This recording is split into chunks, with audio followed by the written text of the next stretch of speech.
time I came with friends. Yeah, with my team we aim to win. Yeah, right now the show begins. We gon' bring it to the house for the home team. Big plays, big wins for the whole team. We gon' bring it to the house for the home team. We've had it ready from head to feet. Swinging to the right center field.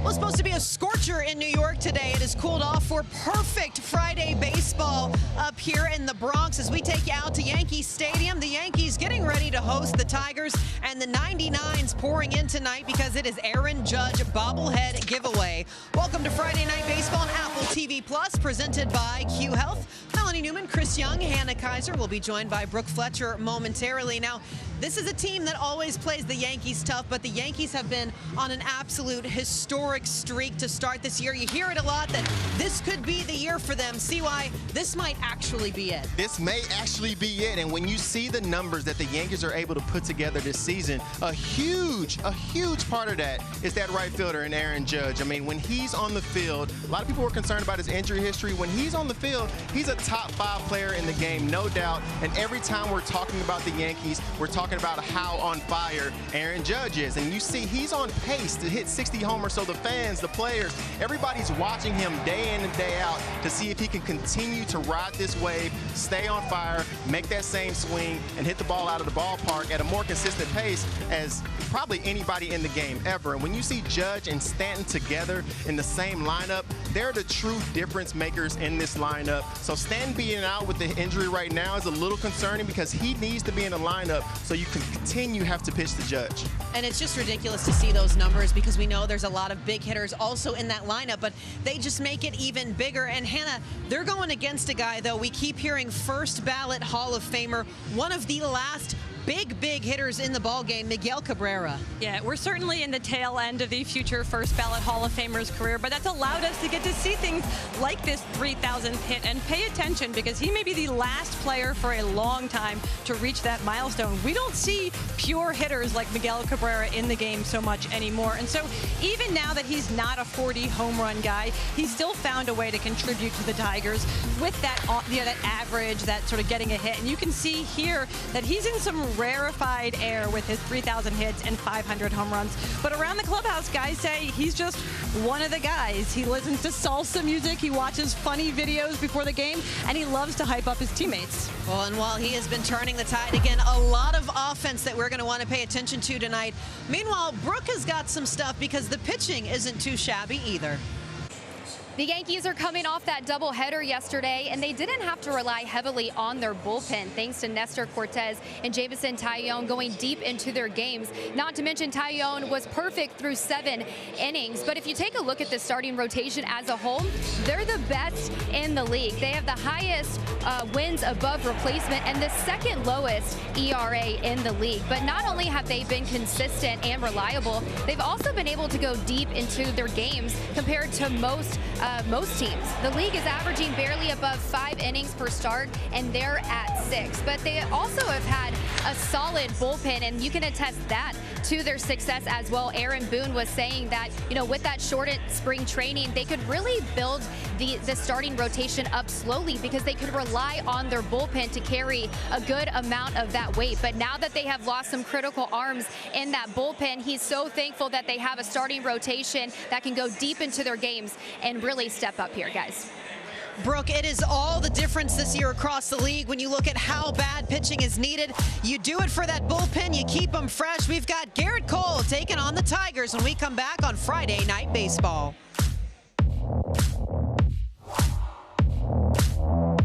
Javi Baez does a heck of a job. And that's caught by Rizzo. A flare for the dramatic. 10 seconds on the clock. Shoot your shot. Make it rain. Are you ready? Let's go. You want to win? Hustle. Play your game. How it goes. Get ready. Let's go. Oh, man. It's gone. There's his walk-off home run. Welcome back to Friday Night Baseball. Fans have been packing in today. It's Judge bobblehead giveaway, so those always draw well, but especially when you are having a career year like Judge. He'll be looking to back up Garrett Cole today. He's going to take on Miggy and some Tigers who are starting to heat up. We'll go ahead and take a look at manager A.J. Hinch's lineup. Starting lineups presented by MLB The Show 22. Detroit lineup featuring Javi Baez, who signed a 6-year deal with the Tigers this offseason worth a cool $140. Baez currently an MLB The Show 22 player rating of 81. Willie Castro and Harold Castro lead things off. Jonathan Scope at second base today. Of course, Miguel Cabrera, the cleanup man. Baez, we just mentioned, he's the shortstop tonight. Jamer Candelario batting 6th. Spencer Torkelson is at first base. Tucker Barnhart behind the dish this evening. And Daz Cameron will be out in right field. They'll be taking on Garrett Cole, who has found his form again. Yeah, the 31-year-old is now in his 3rd season of 9 with the Yankees. He's making his 11th start, and even with a rotation that's gotten better all around, he's still their ace. He's still the guy people come to see. And the Tigers got their hands full tonight, and the fact that you have so many guys in this Yankees rotation now who their numbers qualify, Hannah, for being an ace, but it's something about when you have Cole on the mound, you know that he's the guy that you can count on.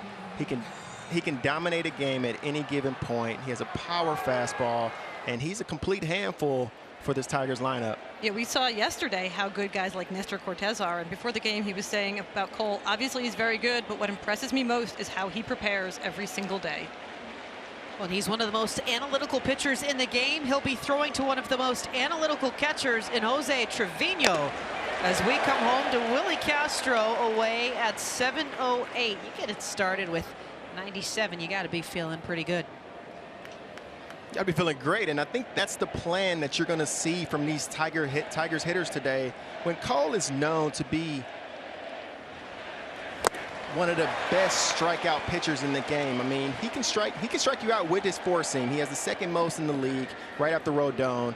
And hitters know that. So when you're entering the game, you know he's going to come at you with that fastball, try to establish the fastball early in the game. So let's be aggressive, and let's try to get the barrel on the ball early in the count.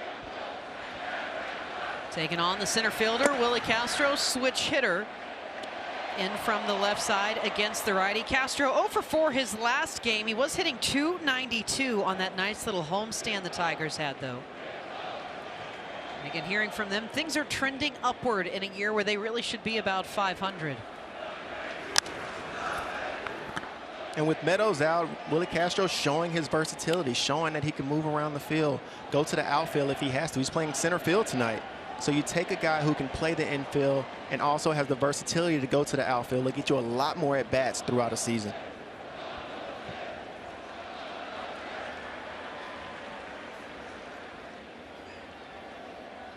Long look in, and Castro will call time. You gotta love, he's got a little star chain going on for Castro. So look at that. You ever have anything like that, CY? I wasn't Lucky charm? So often you see the number, but I like the star. If I would have worn that early in my career, I would have had a couple veterans in my clubhouse that would have just worn me out to the point where it's like, you know what, man, I'm not going to even wear the chain if y'all going to make it a big deal. But I like it. Let the guys go out there and show their personality, have a little flair, feel good about yourself. A new era. They're getting to show emotion. That's not seen as, you know, act like you've been here before. Show that. Be excited. Be angry. Let the fans feel exactly what you're feeling. Express yourself. So a little battle here for Cole to start things off. That's 7 pitches that he sent to Castro. Manager A.J. Hinch looking on. And watching that at bat yesterday to lead the game off in the first game, the Yankees played a doubleheader. Watching Matt Carpenter having a bat very similar to this to lead the game off matters. You want to see as many pitches as possible. Payoff again, rocketed into right. Judge has got plenty of time with this one, though, and the first out. Let's go and take a look at StatCast, powered by Google Cloud, and what Garrett Cole brings to the plate. You saw a lot of the four-seam fastball in that at-bat. That's still what he throws the most. Then he's got a slider, a cutter, we'll come back to that, a changeup, and a curveball. The cutter is something he started throwing this year for the first time since college. His manager said he took the initiative to sort of learn it himself. It's something that a lot of the guys in this rotation are finding success with, particularly sort of working off that fastball. He said, you know, they don't want teams sitting on it too much. Well, and they don't really get a chance to as he takes a look at Harold Castro. Opponents averaging just 138, Hannah, off of that cutter. He gets chased about 32% of the time. So you're pretty much replacing that curveball that is getting hit at a 400 clip this season. Soft ground ball in for DJ LeMahieu, the second baseman, to first with ease, 2 down.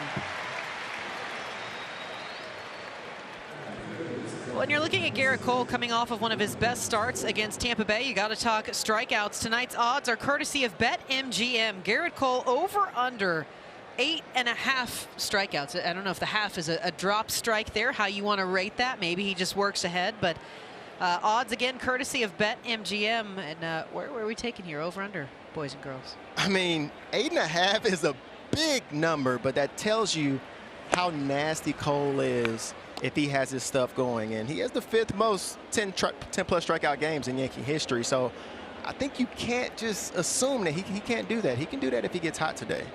And these BetMGM odds have obviously seen that Yankees pitchers are going deeper into games than usual. Ground ball back to third. Donaldson, his first game back, in a 1-2-3 outing for Garrett Cole to get things started. Yankees bats when we come back on Friday Night Baseball.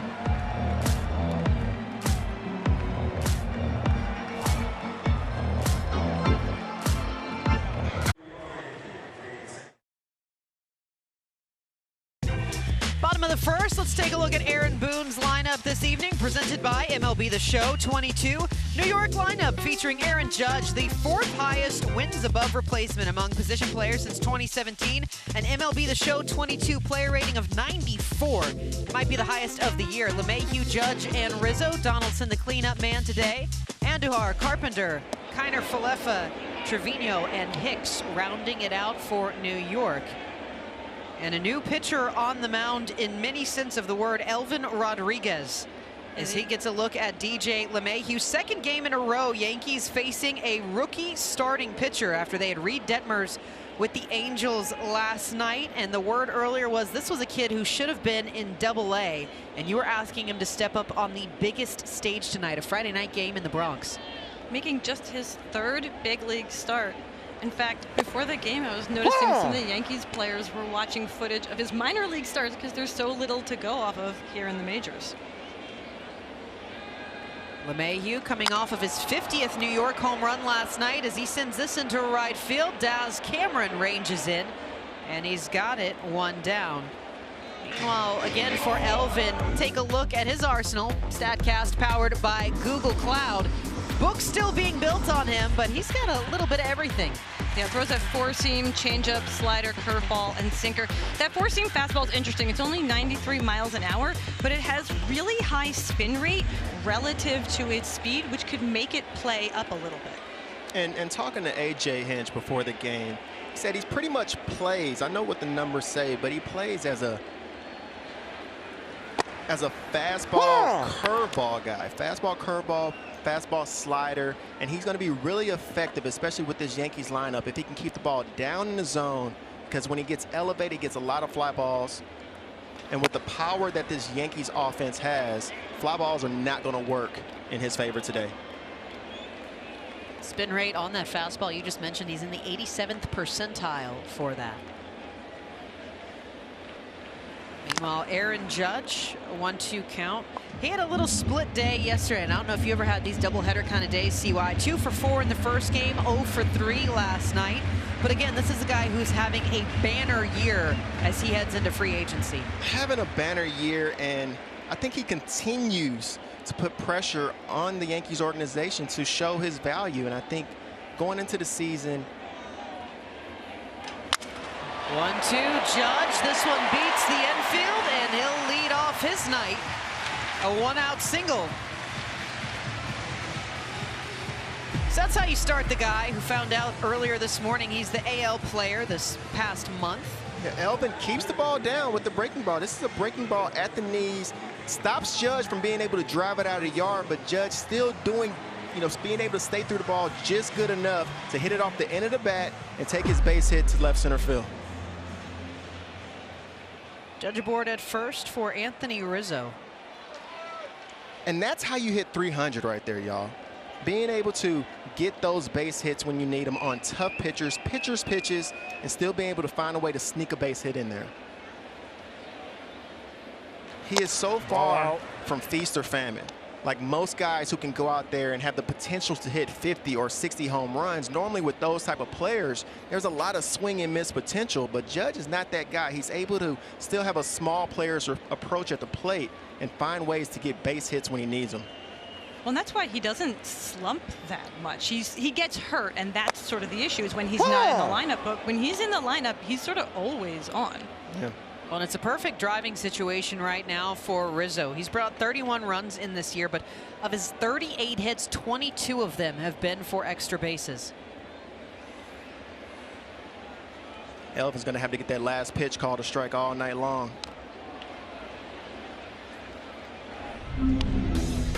When you talk about an RBI potential, Rizzo again, just time and time. He makes pitchers pay as he crowds the plate. A big night here in New York. And last night, this night just had almost a playoff atmosphere, mainly because Taillon was having such a great game, nearing a perfect game. But Rizzo being able to get a base hit down by 1 run, to be able to drive those 2 runs in, it was huge for the team. Rizzo, ground ball. They're going to go to second on this. The attempt to turn 2 in time. So Detroit rolls up a tidy double play to keep this one scoreless after an inning. Scope, perfect execution.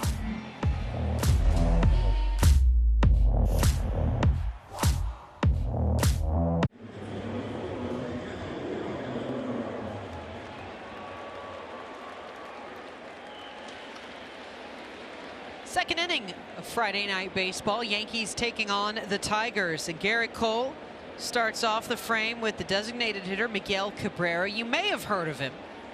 He has been the absolute storyline for the Tigers this year, hitting that 3,000 as he continues an illustrious career. 286 on the year. Just 3 home runs. Running in a 344 average when you go back to about the middle of May. Cabrera, soft ground ball. Isaiah Kiner-Falefa slings it to first. Down.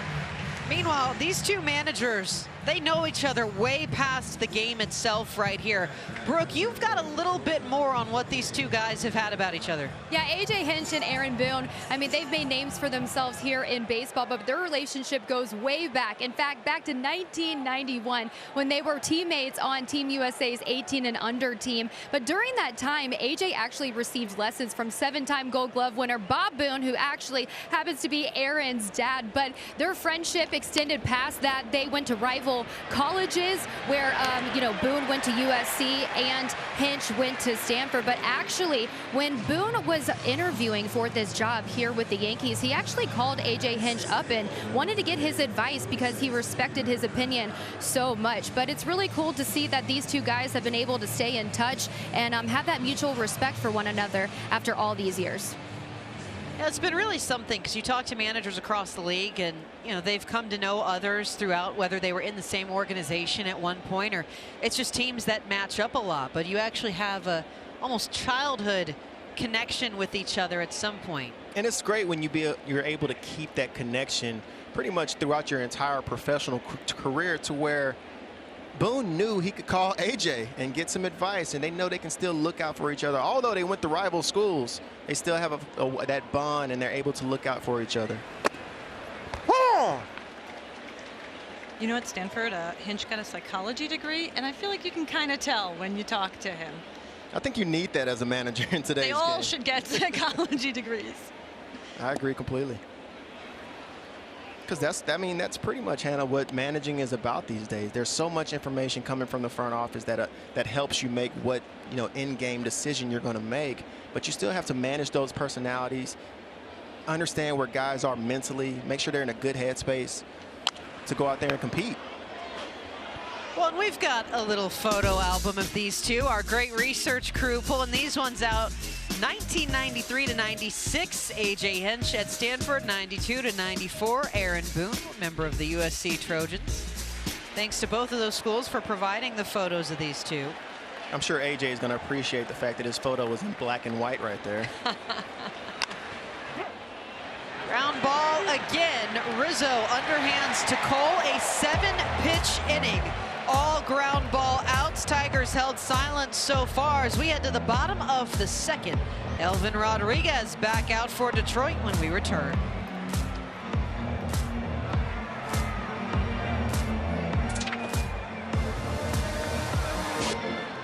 TV Plus is presented by Q Health, the most accurate COVID-19 self-test trusted by Major League Baseball, and sponsored in part by Geico. Switch today, see all the ways you could save.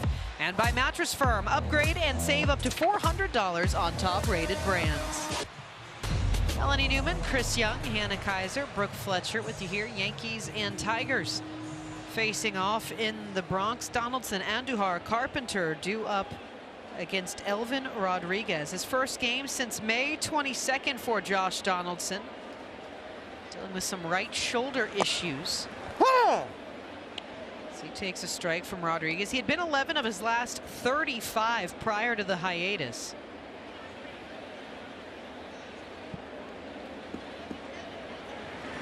Ball out. For Rodriguez, again, a kid who's got a lot placed on him right now. He's one of 3 rookie starting pitchers for Detroit, which is not how you wrote it up at all. A lot piling up on their injured list. So Rodriguez trying to get on the same page here with veteran Tucker Barnhart. Ball up. And Mel, that's the life of a minor leaguer coming up through the ranks. That's why you show up to spring training ready every single year. Normally the manager in spring training has a talk with the entire team, and he lets you know,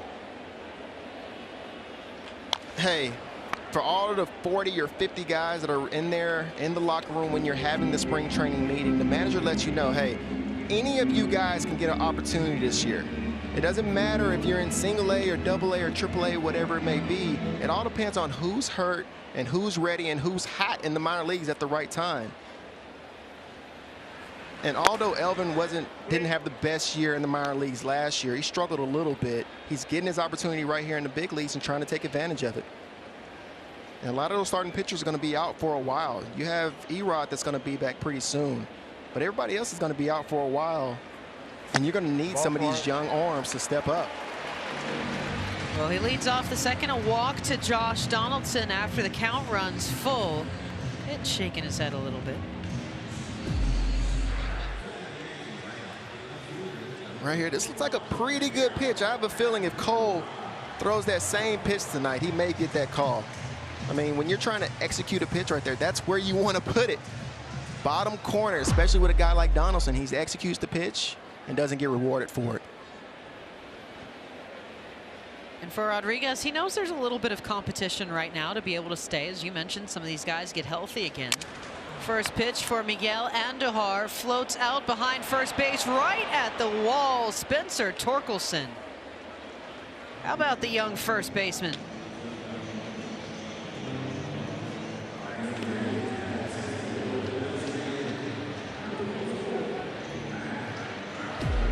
Nice play by Spencer, understanding where the wall is. You almost make this play like an outfielder. You're running after the ball, you feel the warning track, you're getting a feel for your surroundings and understanding I got just enough space to go make this play.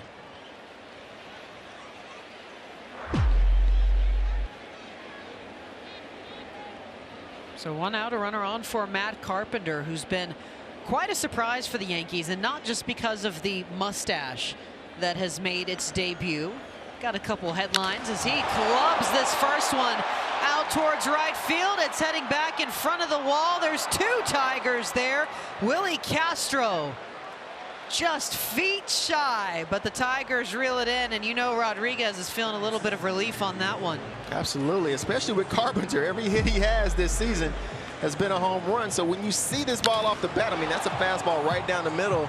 And Carpenter's looking at it like, did I get it? Did I get it? But at Yankee Stadium, that's probably the second biggest area of the yard.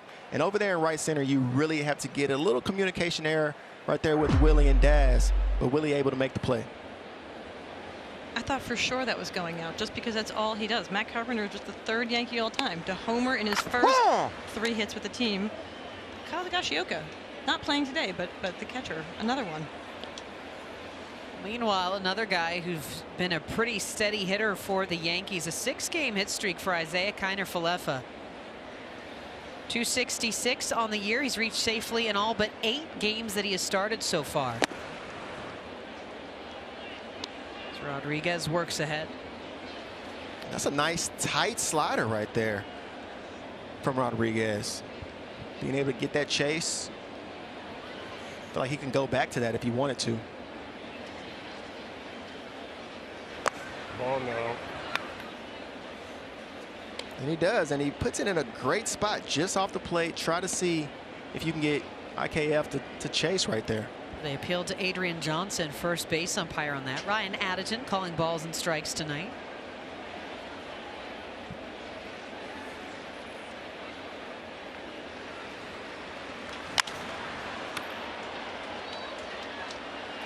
Fouled to the right again. And early in the game, Elvin very impressive with his pitch locations, understanding that I'm going to stay just off the plate, stay on the corners. No, he didn't get the call when Donaldson was up there, but you still continue to stay on those corners and make them expand. So time called for a moment.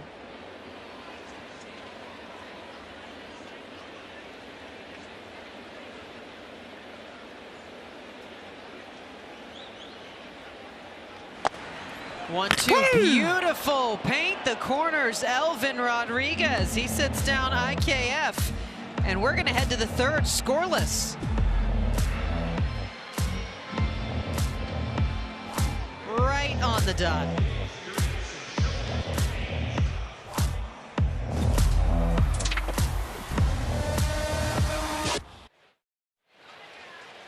Opening up the 3rd inning, no score, Yankees and Tigers. Now, some of this may be what we've expected, but a little different game early on for Garrett Cole so far as he looks in at Spencer Torkelson and delivers high. Now, we told you earlier that the odds were over under 8.5 strikeouts presented by BetMGM. He has had 0 strikeouts entering the 3rd inning tonight. That is just the 2nd time in 53 games started that he has done such. 5 groundouts and a fly out for Cole instead. As he gets Torkelson to chase, he had 10+ in each of his last 2, but a little different game tonight. And I think what causes that, Mel, is the approach that the entire offense is choosing to take today. I feel like the Tigers, in their meeting before the game,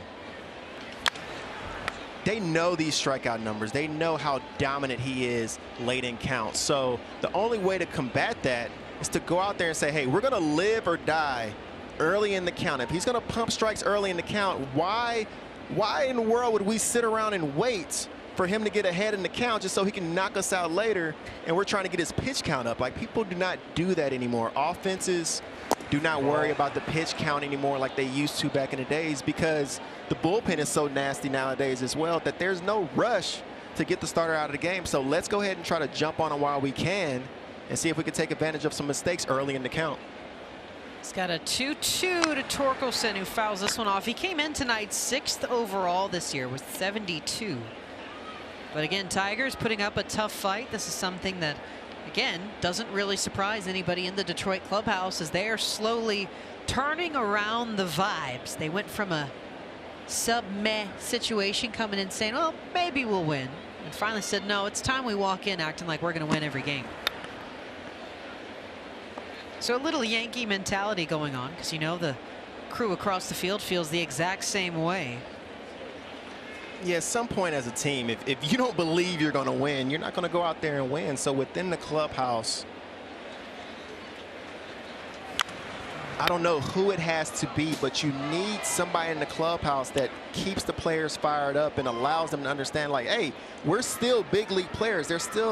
We can still go out there and compete, and we can beat any team out there, even the Yankees. We can beat the Yankees on any given night as long as we believe we can go out there and compete. We see Garrett Cole right there. We still need to be running to the bat rack.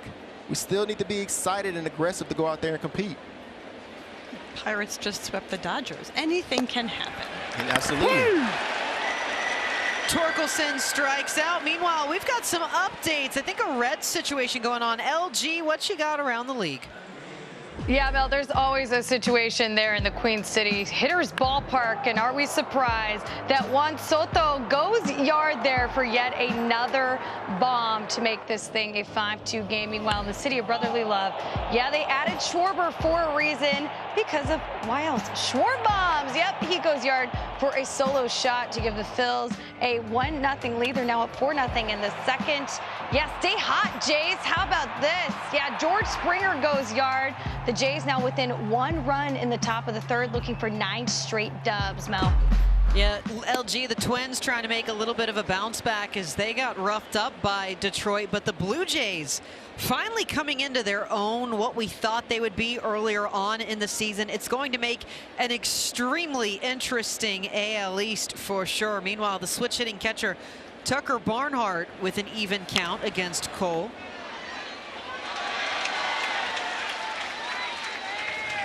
Garrett Cole at 30 pitches through 2 1/3, but again, that first strikeout coming in off of Spencer Torkelson.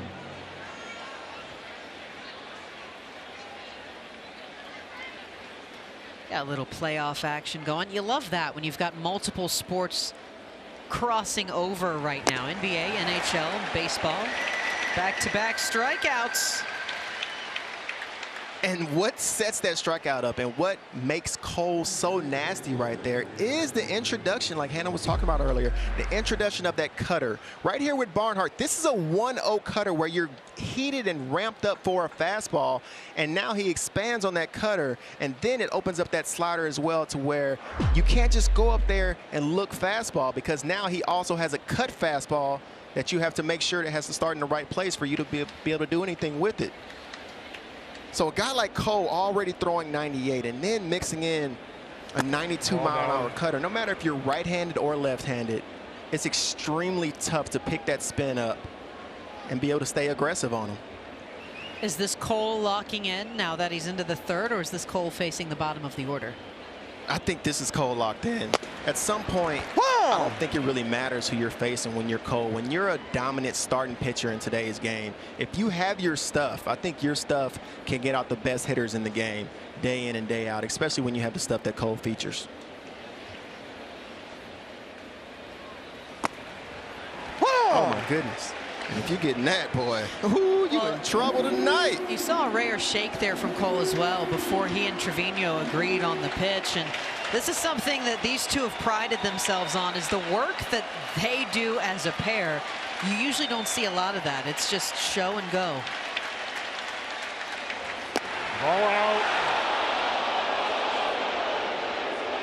Get some boo birds in the crowd off of that one. After you get the last pitch, you kind of set everybody up to expect that one as well. You know, I actually expected him to get the call right there. He did execute his pitch, but he took the ball right back, said, let's get right back after it. And there's that slider. That cutter and that slider are mixing together quite a bit. The slider just has a little more depth to it than that cutter, but they're both extremely effective. You can put them in, if you could put it in that spot right there. And Daz is feeling pretty good right now. He had a big hit in yesterday's game, had the big 2-run homer to take the lead against the Twins in the 8th inning last night. Feeling good, and now you got to face Cole. Ball out. Ooh, and what a great take right there.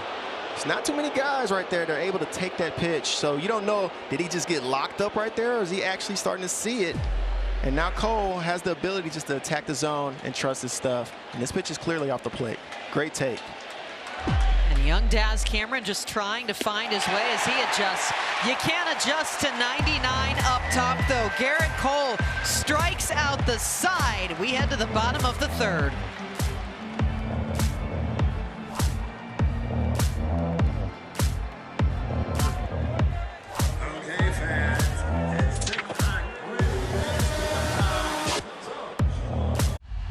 Miguel Cabrera at the plate. Classic showdown between two of the greats. Back in there, Cabrera swings and sends a drive to center field. This one is gone! Santa Maria! Well, one of the all-time flashbacks presented by Dairy Queen, a little younger, not much, a little younger looking Miguel Cabrera. The Yankees had a 3-1 lead, so naturally you go to Mariano Rivera, one of the best to ever do it. But he gave up a double, and then in came Miguel Cabrera. It was an absolute battle between the two, and it ultimately won out a 2-run shot to tie it up. Tigers went on to win as Jose Trevino adds one of his own. Jose, his 4th long ball of the year. The kid has been on fire ever since he showed up in the Bronx. He blasts the Yankees to a 1-0 lead.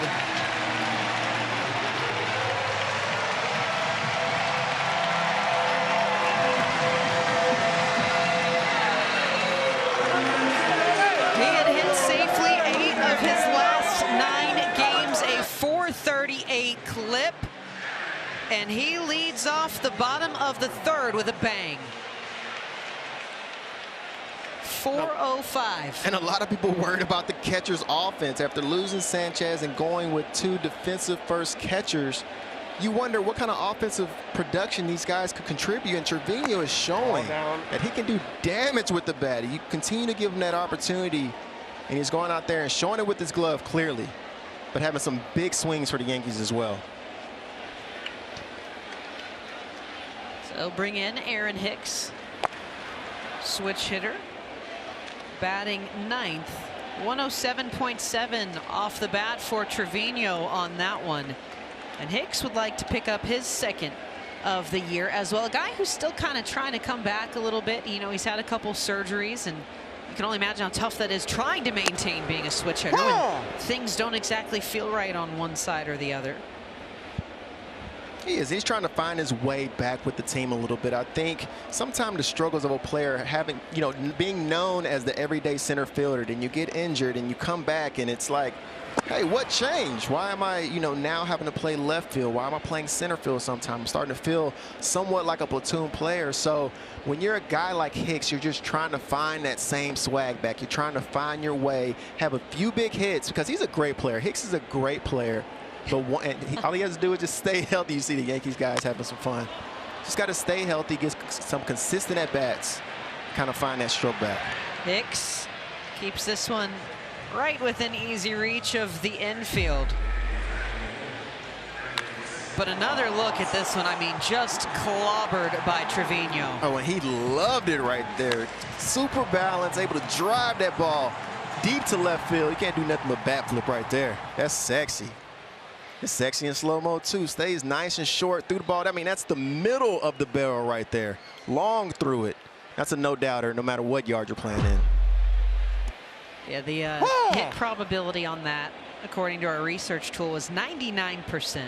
99? What happened in that 1%? That Baltimore deep left field. Yeah. Baltimore may have gotten robbed at the wall. LeMahieu sends this one into the stands.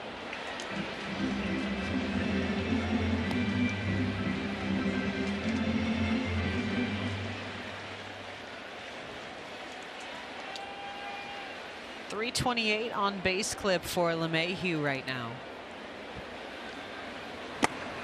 1-2. LeMahieu's one of those guys when you're so used to him hitting .330 and .340 and winning batting titles in both leagues. It makes you expect that every season, to where when he goes out and he hits .260, .270, everybody wonders like, oh, what happened to LeMahieu? But I tell you, as a guy who's played against him, he's never the guy you want in the box in a big situation, because he knows how to put the ball in play. He can shoot the ball the other way as good as anybody in the game. And he consistently puts together good at-bats. With an even count against Rodriguez. Gets him pretzeled, going to the breaking ball.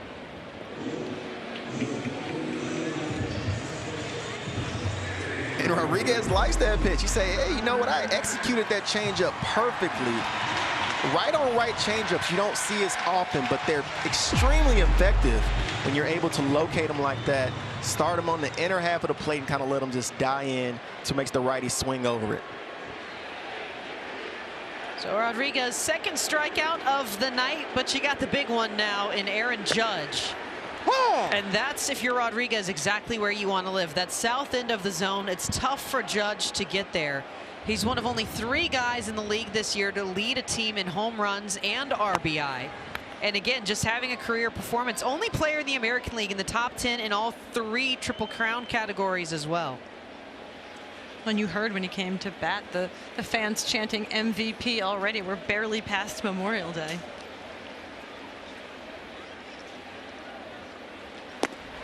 They're probably doing that on opening day, too. Well, and that's exactly it. Aaron Boone has talked about that before as well. And, you know, they've acknowledged the MVP chance that exists just about wherever they go with Judge. And the 2 of them laugh it off a little bit. They said, it's far too early for that. Judge out to right field. Take a look up. This one is gone. Aaron Judge. The 2nd home run of the inning for New York. Who else? His 20th of the year. This guy cannot be stopped.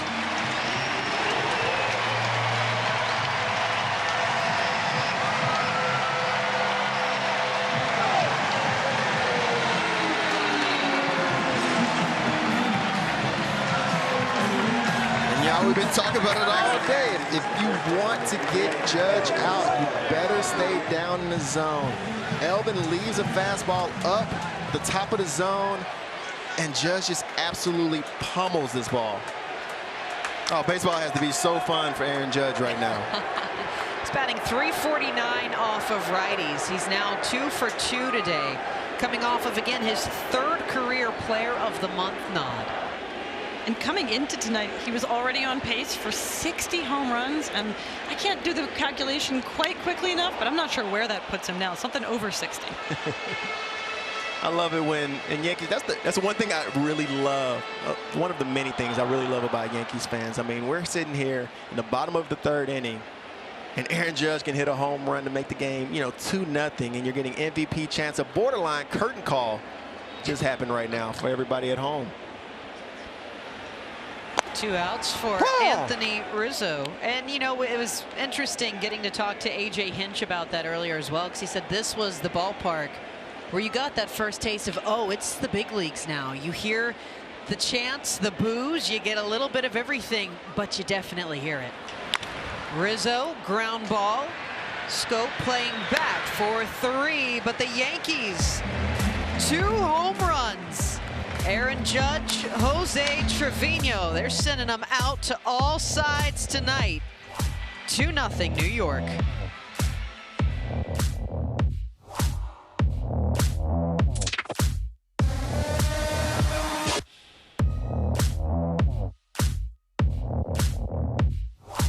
Out for the 4th inning as Garrett Cole is getting all cylinders firing so far.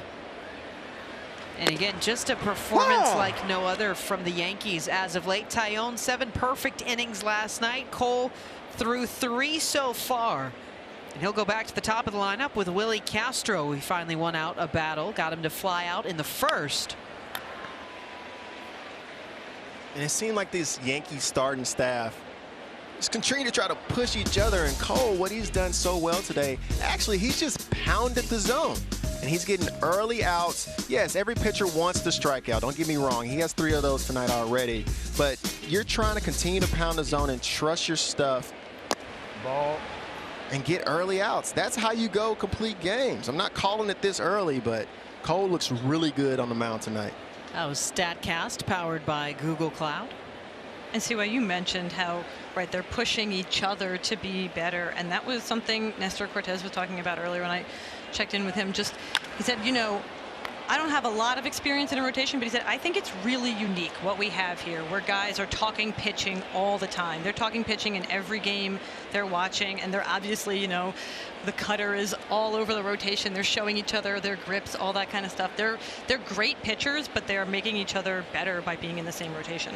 Right, I agree. Like, they're so extremely locked in. They feel like their own team within the team, to where when some guy comes off the mound, the other guys in the dugout are all picking his brain, trying to see what his approach was and continue to let that build for the next game.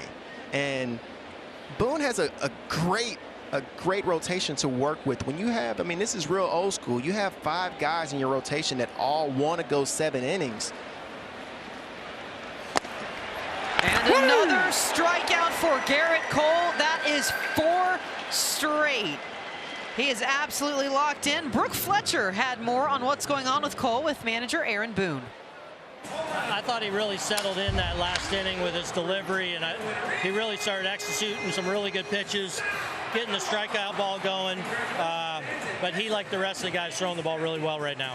Aaron Judge with another homer. What is that, 20 homers so far this season? We knew he was under a lot of pressure coming into this season, but, you know, how pleased are you that he's been able to kind of rise above that and perform as well as he has been?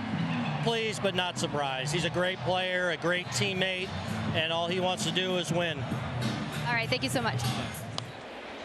Well, and when you're hitting the way that Judge is, that's about all you're going to do right now as Harold Castro stands in against Cole. And Cole with 4 straight strikeouts the last 8 games for Yankees starting pitching, a 1.52 ERA. Opponents averaging just 141 off of him. Castro has been one of the most consistent hitters for the Tigers outside of Cabrera this year, 316 on the season. And he's one of those players, Mel, that continues to surprise people. For some reason, he hasn't gotten that real opportunity to just be the everyday guy. He's more of a utility role, can move around, play all positions really well. But when you look at his numbers, I mean, he's nearly a 300 hitter over his 5 years here in Detroit with, you know, limited at bats. But he's a guy that this is just who he is. He can't be overexposed. Maybe he just is a 300 hitter that you just got to allow to come out of his cage and go out there and do his thing.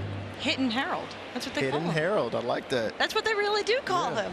He's particularly close with Miguel Cabrera. The two of them spend a lot of time together, and he said they talk about everything. But he said he doesn't like to ask him for too much advice. He doesn't want to be, you know, one of those guys who's always asking Miguel. Yeah, he doesn't, you know, act cool. Hey, if I was in the locker room with Miguel Cabrera, I would be sitting there in his right pocket day in and day out. Absolutely, I'm the shadow. I mean, you're talking about a Hall of Famer in extremely elite category with Willie Mays and Hank Aaron. When you talk about Willie Mays, Hank Aaron, and Miguel Cabrera, and those are the only guys who have hit 300 with 500, and it's just unbelievable to be in such an elite class. So if I'm a player over there, I'm picking his brain day in and day out, just trying to pick up a little nugget here and there that I can apply to my game. No, everybody can't do what Miggy does. And if he tells you everything, that doesn't mean that you can go out there and do it. But there are little nuggets that you can take with you and make your game better. Castro behind, but battling a soft ground ball. Cole to first, and he'll get the out himself. Well, that's what Spencer Torkelson was saying about Miguel Cabrera. He said, he's so good, it's kind of like Barry Bonds. He gives you advice, and it's just like, yeah, hit it with the barrel of the bat every time. It was Jose Iglesias, the one who was the first to actually greet him after that 3,000th hit, to your point, that specifically had said, you know, that was his only advice, was see ball, hit ball. And he said, well, there's a lot more than just watching the pitch come out, but sure.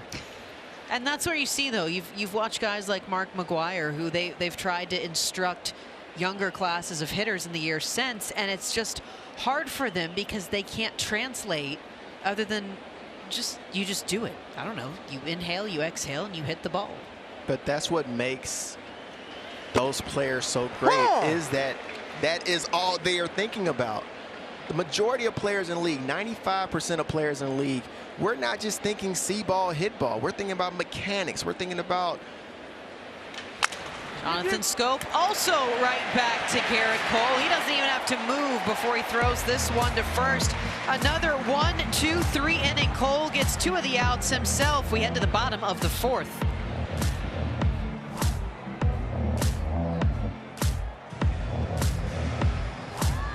On Apple TV Plus, presented by Q Health. Melanie Newman alongside Chris Young, Hannah Kaiser, Brooke Fletcher, live from Yankee Stadium in the Bronx. This has been an absolute battle between these two so far. Down but not out for the Tigers.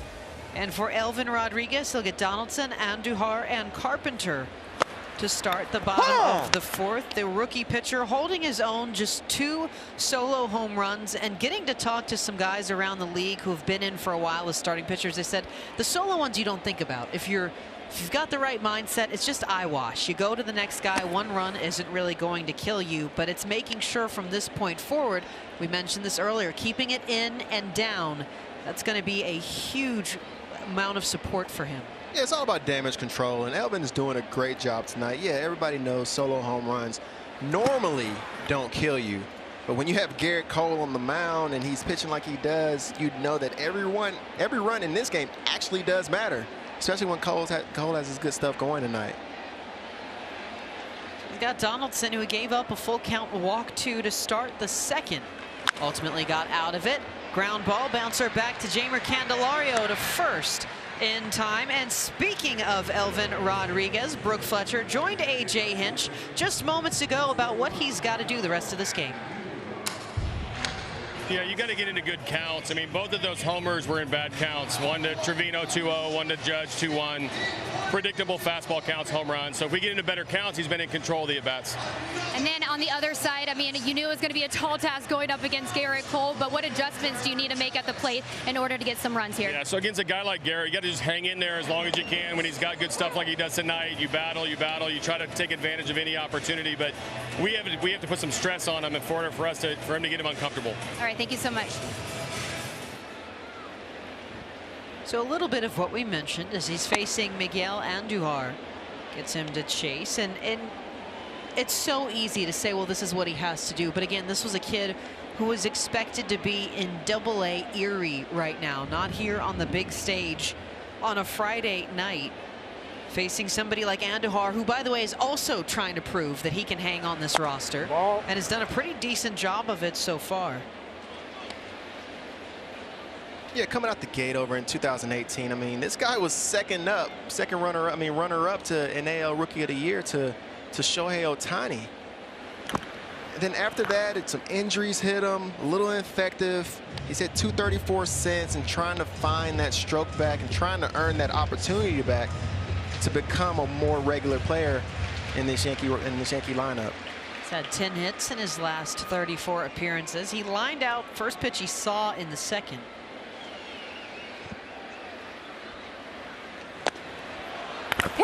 Tries to sell it with a squat look at the pitch, but keeping it at the knees. Rodriguez with his third strikeout of the night. And the more you watch him pitch, the more you understand what it is that the Tigers see in this young pitcher right here. Yes, the numbers don't always match up. Yes, he has a 6+ ERA, but when you see his stuff, when he can go out there and execute his pitches, stay down in the zone, he can be extremely effective. And he's looked really good tonight. When you're going against this Yankee offense, it's not easy to execute every single pitch, and the Yankees will make you pay for mistakes.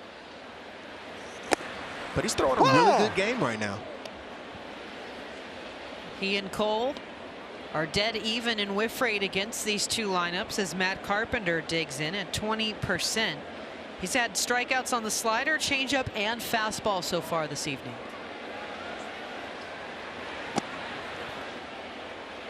Got a 4-man outfield shifted against Matt Carpenter right now.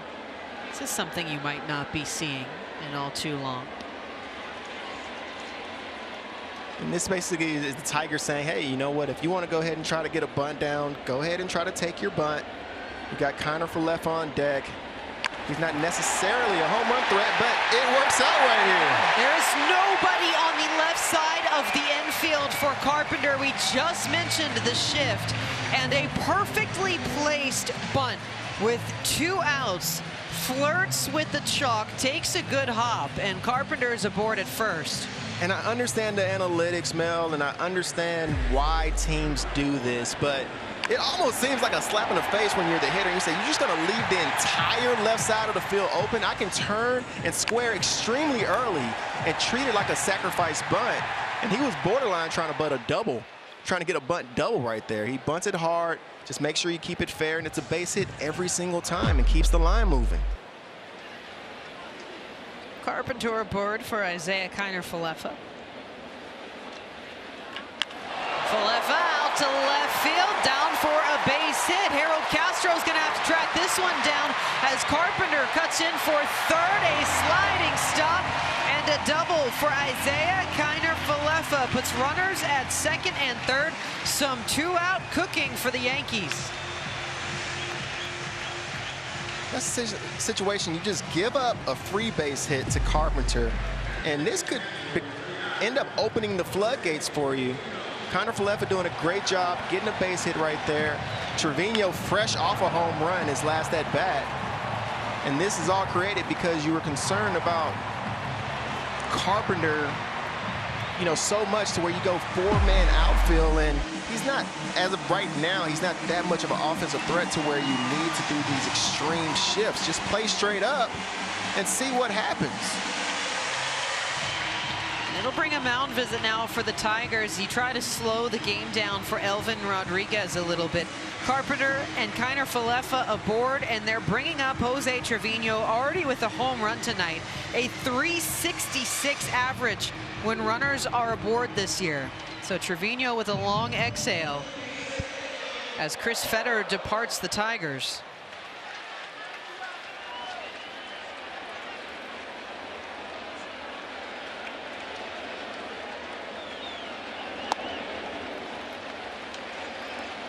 A little too low for Rodriguez.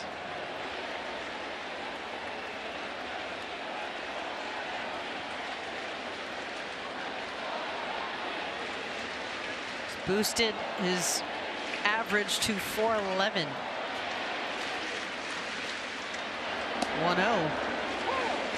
And Rodriguez still showing his great ability to execute the pitches. I mean, this entire inning was created from giving up a free bunt base hit, and then, yes, Kiner-Falefa takes the first pitch breaking ball and serves it out to left field.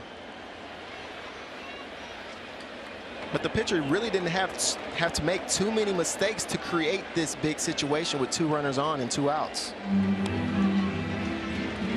So 60 pitches for Rodriguez. And Rodriguez, he looks like one of those guys with a real slow heartbeat. It doesn't look like he gets over amped up. He seems like he's very in control of himself, understanding the situation, just trying to execute his pitches. Well, and that's about exactly what we heard. Is it's the biggest tool that he has in his bag is the fact that that heart rate doesn't get up. Ooh, right through the middle. Evens the count.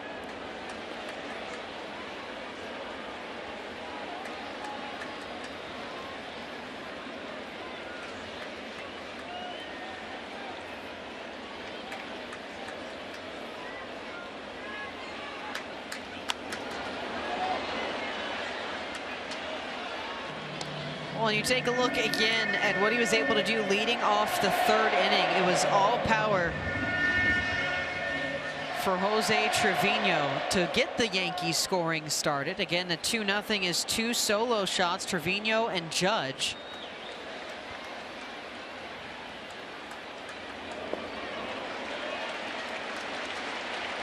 You take a look at what he was able to do. I mean, just absolutely saw it coming. And this feels good for any hitter. You always have those moments where everything is in perfect balance and perfect sync. You get your A swing off and square it up perfectly. You know, sometimes I think we watch too many home runs in slow motion, and then when you play it back in normal speed, I'm like, part of what's so impressive is how quickly you have to move the bat.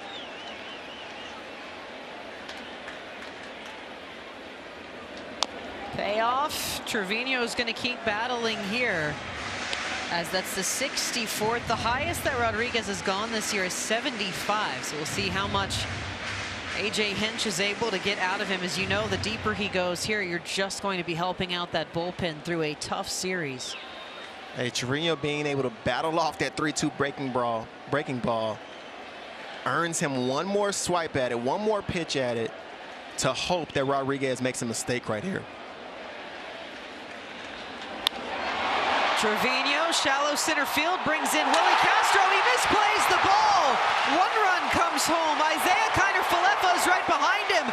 Trevino's going to try to go in for third with a slide. It's a two-run triple. Jose Trevino, have yourself a night as the Yankees double their lead 4-0.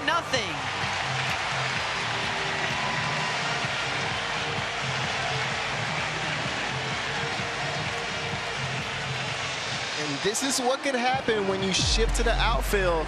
Recently, in the absence of Austin Meadows, Willie, he looks at the swing. He sees him out in front right here and assumes that this ball must be off the end of the bat. I must have to run in right here, but that ball was still on the barrel, although he was off balance, and he absolutely burns him. Right here as a center fielder, you're looking at that swing. You see him out in front, but you don't realize that ball is still on the barrel, still backspun, and it completely fooled him right there. His first career triple. Sometimes when you're new in the outfield, those are the balls. It's the line drives right at you that are the toughest ones to read. And Trevino flying around the bases. Yeah, Trevino in the 8th percentile for sprint speed and gets into third without a throw. They're loving it in the dugout. So first 2 outs for Rodriguez, and now trouble as Hicks, right center field. They're not going to be able to get to this one either. Trevino comes home. Hicks wants second, the play, and they got him in time. So Hicks punches the ground in frustration, but the Yankees add another run to this. It's 5-0 New York after 4 as Trevino easily scored ahead of the tag, and that's about the roughest way to go out. But you get it done for New York all the same.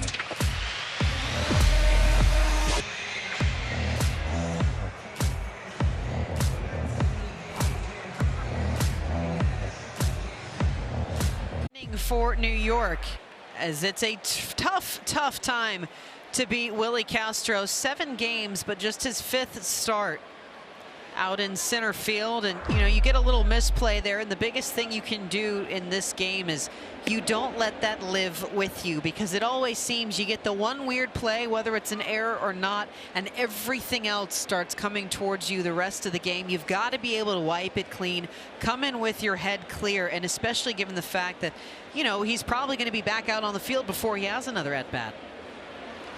Yeah, man, you just got to be able to let it go. Yes, it's a struggle, and everybody assumes that the outfield is just easy, or like anybody can just go and transition to the outfield, but it's those few balls, those low line drives, that they're very tough to read for even the most experienced of outfielders.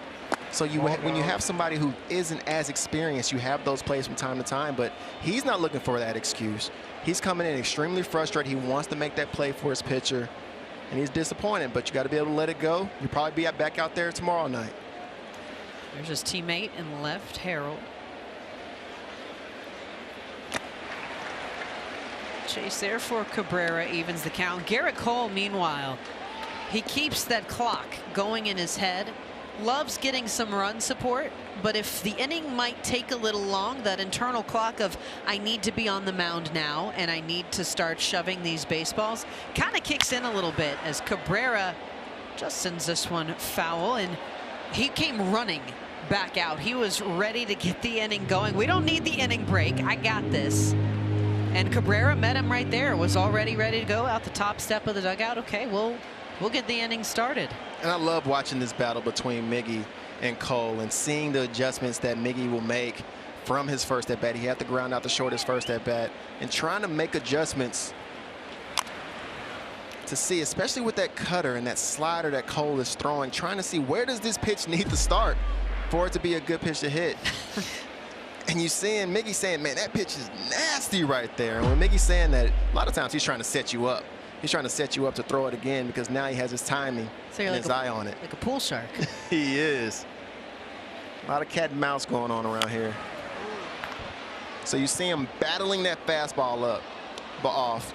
He's almost trying, maybe he's potentially waiting on that cutter, waiting on that slider, and say, hey, I'm going to continue to fight this fastball off and sell out for this cutter slider mix. Try to shoot him the other way. This will be the 8th pitch between these two. Cabrera out to right, soft enough for Judge, and he's there.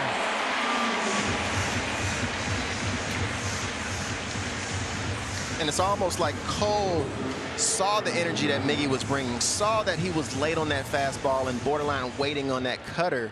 So he continued to pump that heater again and was able to get in on him just enough. He jams him just enough right there to get the easy out to right field, and Miggy is mad that he just misses that pitch.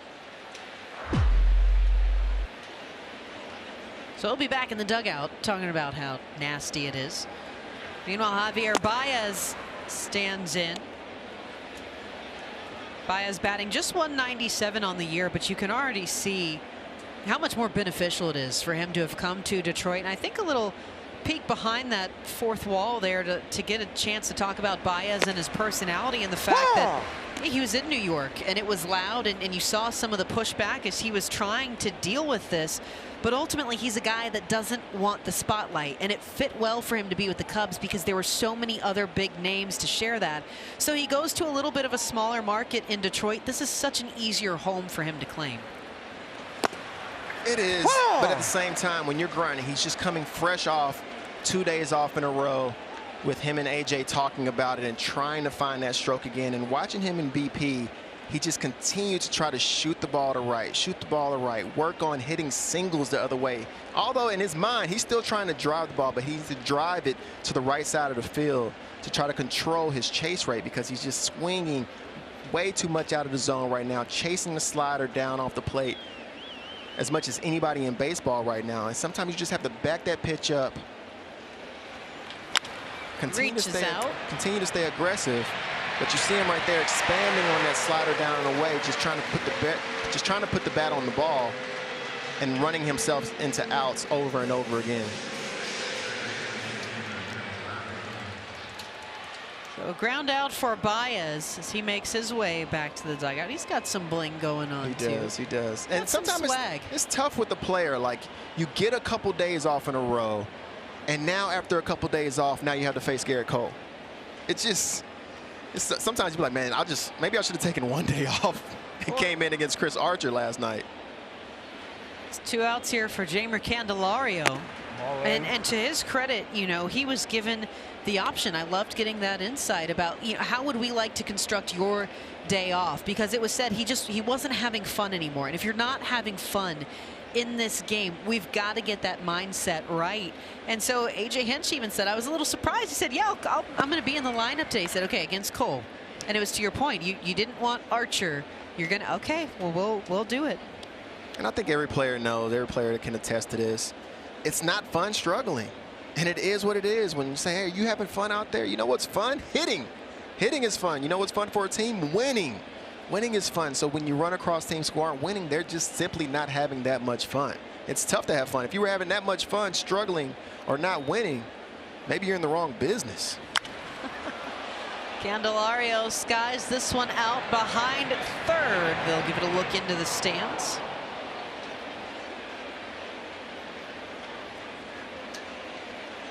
And I asked AJ Hinch, you know, with a guy like Baez, who's always been a free swinger. He's a free swinger when he's successful, and he's a free swinger when he's struggling. When he's struggling and you're getting those whiffs, do you say, hey, maybe now's the right time to change up that aggressive approach? And Hinch said no. He's going to be aggressive. They just have to find a way for him to be aggressive successfully. 2-1, he gets him to chase. Well, and that's really the crux of it is, you know, we saw this a lot with the White Sox as well, how aggressive they kind of are as a team, but you don't want to lose your identity, especially when you're heading into June, and then you're going to really struggle if you overhaul the entire setup. So it's to your point, you know, okay, what's the small change we can make while you stay within yourself? Maybe we're going to start seeing some base hits fall through. Well, that's why I wanted to come back against Cole. He's an aggressive guy.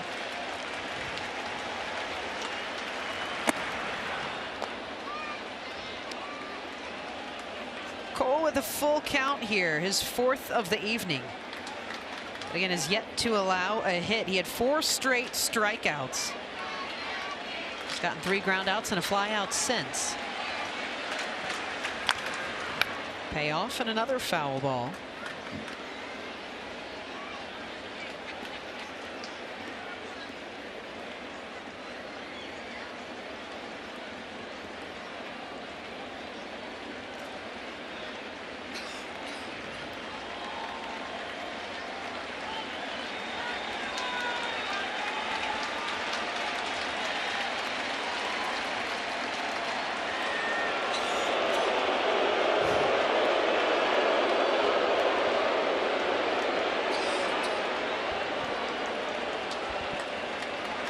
Crowd is ready to get this one underway. 3-2 and another foul ball.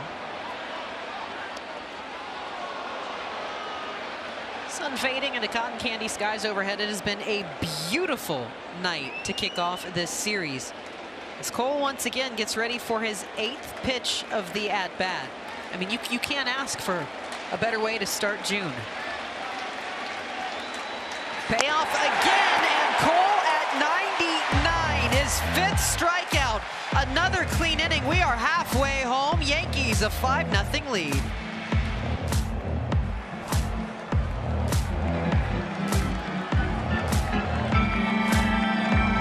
Pepsi presents the Yankees. This is brought to you by SoFi. Bank, borrow, and invest all in one app. And sponsored in part by Oris, a 118-year-old independent Swiss watchmaker setting the new standard. And by Geico. Switch today and see all the ways you could save. Yankee Stadium, Tigers taking on New York as Elvin Rodriguez comes back out for a 5th inning and kickstarts it with a first pitch strike to DJ LeMahieu.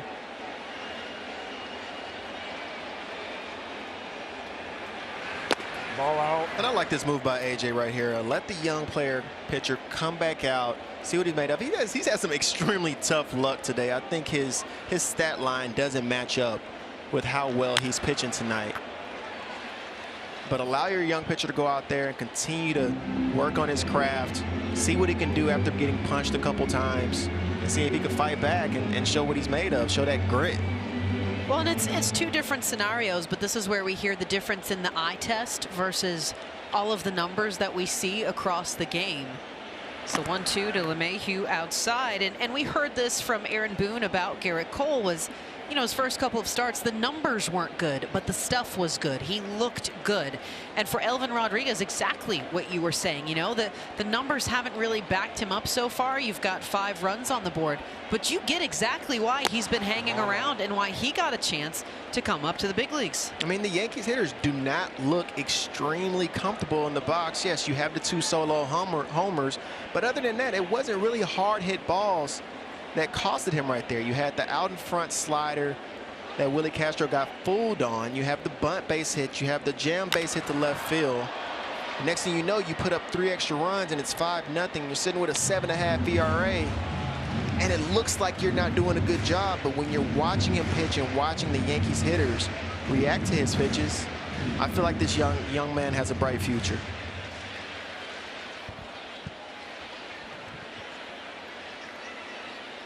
How much of that, though, do you think is the Yankees creating sort of their own luck by being such a tough team to pitch to? Yeah, I think that shows how diverse their lineup is now. The fact that you even have a Matt Carpenter in the lineup, that's a type of player that they just did not have in their lineup last year.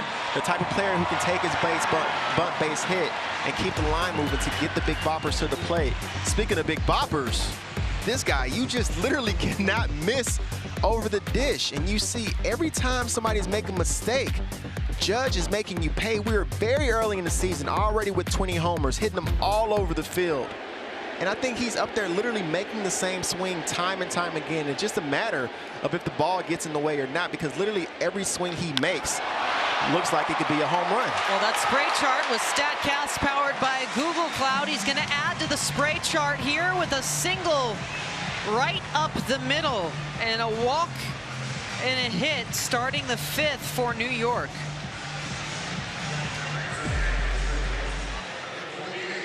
And here, once again, you get a fastball up and in, and you see Judge doing a great job of really pulling his hands in, keeping his hands close to his body, making sure the barrel is the part of the bat that's entering the zone. And this is a skill that a lot of big guys can't do. You have big, long arms. It's tough to stay that close and compact with your swing, and that's what Judge has done the best job of this year, more so than any other year. Rodriguez with good movement on the fastball, but he almost needs a little more in that north-south because that target really hits in the upper zone, but it's not enough. And you know, it does tend to leak back a little further towards the middle. You do that with this lineup and you're going to be in trouble, and particularly a guy like Anthony Rizzo, who might as well stand directly in the middle of home plate. And we've heard from pitchers, they say it looks close on TV and it looks close from the stands. It's right in there as he sends this one out to right. A mammoth shot, Anthony Rizzo. 3-run bomb. New York opens this one up, their 8th of the night. Rizzo's 12th on the year. 430 feet, how about you? Touch home plate. And these Yankees just have so many weapons. It's like you're pitching against these guys. You have to be locked in for 5, 6, 7 innings and understand that if I make a mistake to any of these guys, I don't care what the numbers say. I don't care that Rizzo's hitting 215. It doesn't matter. If you make a mistake over the middle of the plate, he can make you pay. And that's why the Yankees brought him here.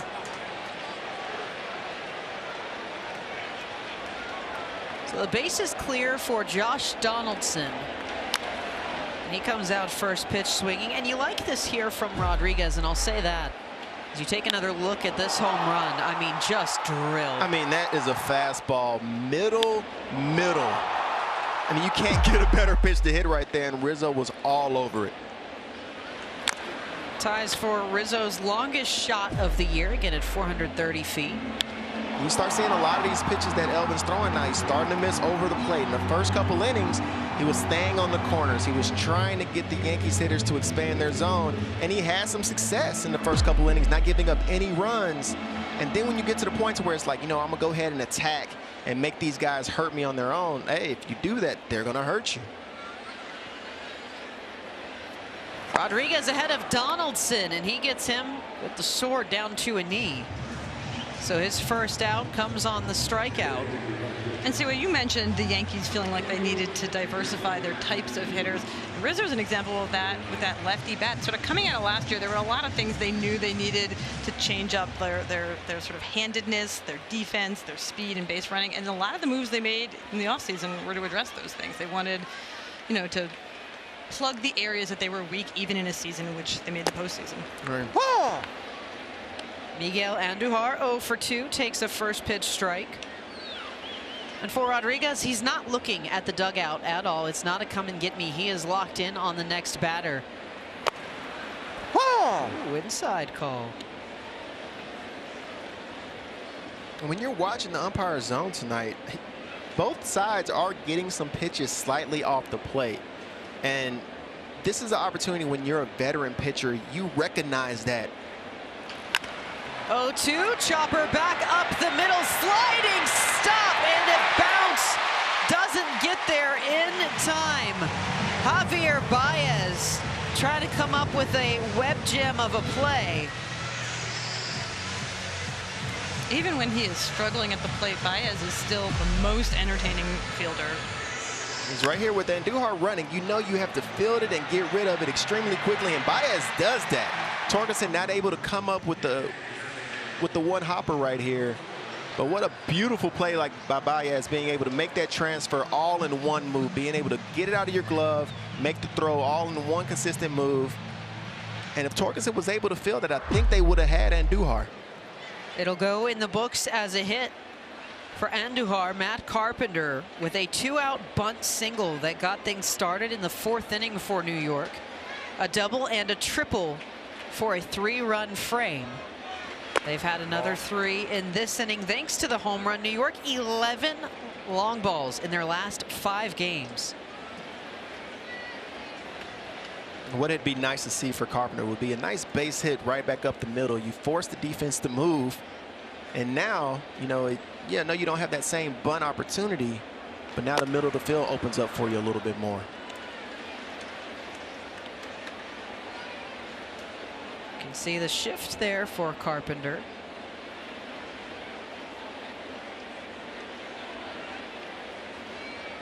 .85 pitches for Rodriguez. Does get Jacob Barnes up in the Detroit bullpen.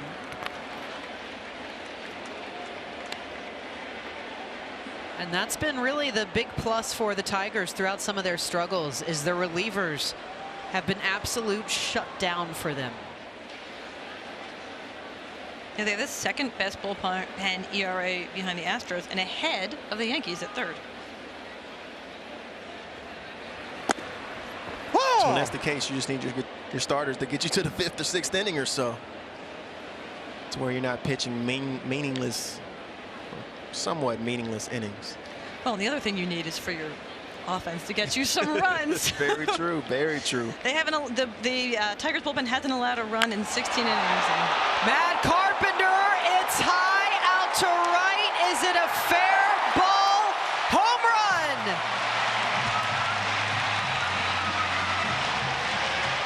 DH adds one of his own to this and one of the newest Yankees. A home run party in the Bronx tonight, 10-0 New York. This guy, 5 hits in the pinstripes, 4 of them have left the park. Unreal.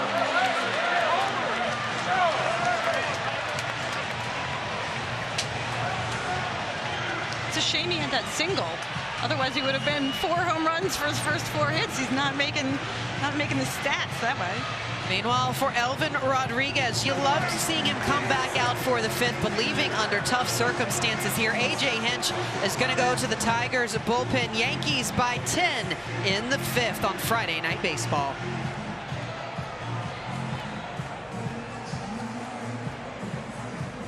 Pinstripes, and he has been on a tear. First home run of the season, 4th inning, May 27th in Tampa. A 2-0 lead for New York. His second, May 31st, a first inning shot against the Angels. Oh, and by the way, his 3rd yesterday, also the 1st inning, early versus the Angels, a solo shot for a 1-0 lead for New York, and he does it again tonight to truly open this one up in the 5th. My goodness, have yourself a time in the Bronx. Carpenter again, 5 hits, 4 of them have left whatever ballpark he has been playing. And Brooke, you've got a little bit more about his approach as Jacob Barnes takes over and faces Isaiah Kiner-Falefa. I mean, what has it been about Matt Carpenter? Yeah, guys, after making some revisions to his swings, he feels like he has his confidence back at the plate. He said, I just got my path back, and I had for most of my career, and I kind of lost that the last couple of seasons. I feel like I'm staying on the ball, being able to put the ball in the air with good spin and having competitive at-bats. And he said, when you're confident and you've got a good swing, you feel like you can step in there and face anybody, and I do feel that way right now. Well, and I think the proof is right there on the field for him to be feeling this good. Meanwhile, Jacob Barnes celebrating the 6th anniversary of his major league debut today. The first reliever out of the pen for Detroit. He's got a 1-2 to Falefa. A ball that just hits the chalk fair. It's going to be up to Daz Cameron to corral this. A double for Isaiah Kiner-Falefa, and the hits keep coming for the Yankees. Single home run, double. IKF. That's a great piece of hitting right there. Double to left, your last at bat, and then you go ahead and say, you know what, let me go ahead and shoot one to right. Give me a double down the right field line as well. Having that little kick out of Yankee Stadium, got to make sure to hustle out of the box to make sure it doesn't carry him over to the right fielder to where he has a play at second base on you. Meanwhile, facing Barnes, the Florida native. Last time he saw New York, April 19th, an inning and a 3rd, perfect. A strikeout to boot. He has only allowed opponents to score in 2 of his 15 innings so far, or outings. We've obviously seen a lot of long balls from the Yankees tonight, but also a lot of action on the base paths. IKF ending up on second there. An excellent example of the aggressive base running that they've really prioritized this season. They were 29th overall in base running runs in 2021, and they're up to 16th overall, which is especially notable when you consider that they've gotten rid of their top 4 base runners from last year and 6 of their top 7. This is something that was like a massive focus of theirs in spring training. They have a coach who was focused on it with them, and this is something that when we saw them last time, Boone mentioned that Aaron Judge had really been a leader in sort of encouraging guys to work on those fundamentals. Right, and when you have teams that go out there and they're winning ball clubs, they find a way to be really good at all aspects of the game. You can't just be a one-dimensional team and expect to go out there and win the World Series. You got to be able to drive the ball out of the yard. You got to be able to put together good at-bats. You got to be able to take your base hits. You got to be productive on the bases. You can't just give out outs on the bases or be station to station anymore in today's game. And the Yankees were a team for the last few years that were known to be more of a station to station type team. So it's nice to see guys like Connor Falefa in that lineup. And not to pile on, but the Tigers are 30th in base running this year. Jose Trevino takes a walk after the double for Connor Falefa. He's matched his career high, by the way, with those 3 runs driven in. He's done that 5 times. They'll put 2 aboard. Yeah, so we're talking about their ranks in the league, and that's for base running runs, the run value of a player's base running contributions. That counts stolen bases, extra bases taken, and outs on the bases. And right, they used to be a station to station. That was something that Kyle Higashioka and I were talking about earlier this week. He said specifically, you know, we were this one-dimensional station to station. If there's a guy on first, it could take as many as 3 hits to score him, and we don't want to be like that anymore. Pitch hits Aaron Hicks. He did his best to turn his back, and that's about all you can do there. So a rough 5th inning as New York is going to bat around. The hit by pitch for Hicks loads the bases up. They'll turn it back to the top with DJ LeMahieu, who started this all with a walk. And me being the ultimate optimist for all the kids at home, this is how you take a pitch off the arm. You understand that you have the elbow pad. You spin away from the fastball and you turn with it. It takes a little bit of the brunt of the hit off of you. And granted, he's going to feel that in the morning. Oh, he's going to dust it off. Oh, you feeling good, Hicksy. I like it. Go ahead and dust that thing off. But you turning off of that fastball in allows it to get more of a glancing blow as opposed to one of those that just sticks to you. The pitch home. LeMahieu just scripts this one past a diving infield. 1 run comes home, a second right behind, and a stop sign gets held up for Aaron Hicks. Runners on the corners. It is all New York, 12-0.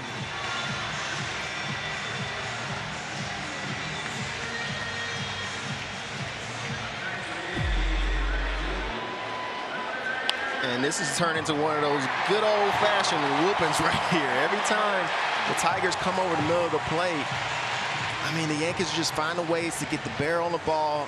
LeMahieu hits a ground ball the other way, but right now, everybody is just finding those holes and making it really tough on this defense.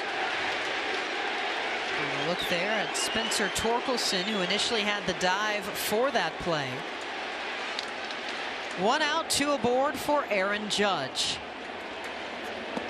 Not where you want to be right now. Judge having a 3-for-3 night with a home run in the 3rd that suddenly just seems to blend in with the rest of what the Yankees have been able to do so far this evening.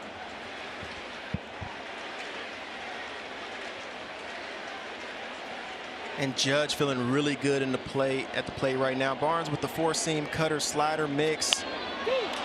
Right back to Jacob Barnes. He's going to go to second. Little bunny hop. They get it to first in time. The inning comes to a close, but the Yankees bat around, and it only gets tougher from here. Garrett Cole coming out for the 6th in the Bronx.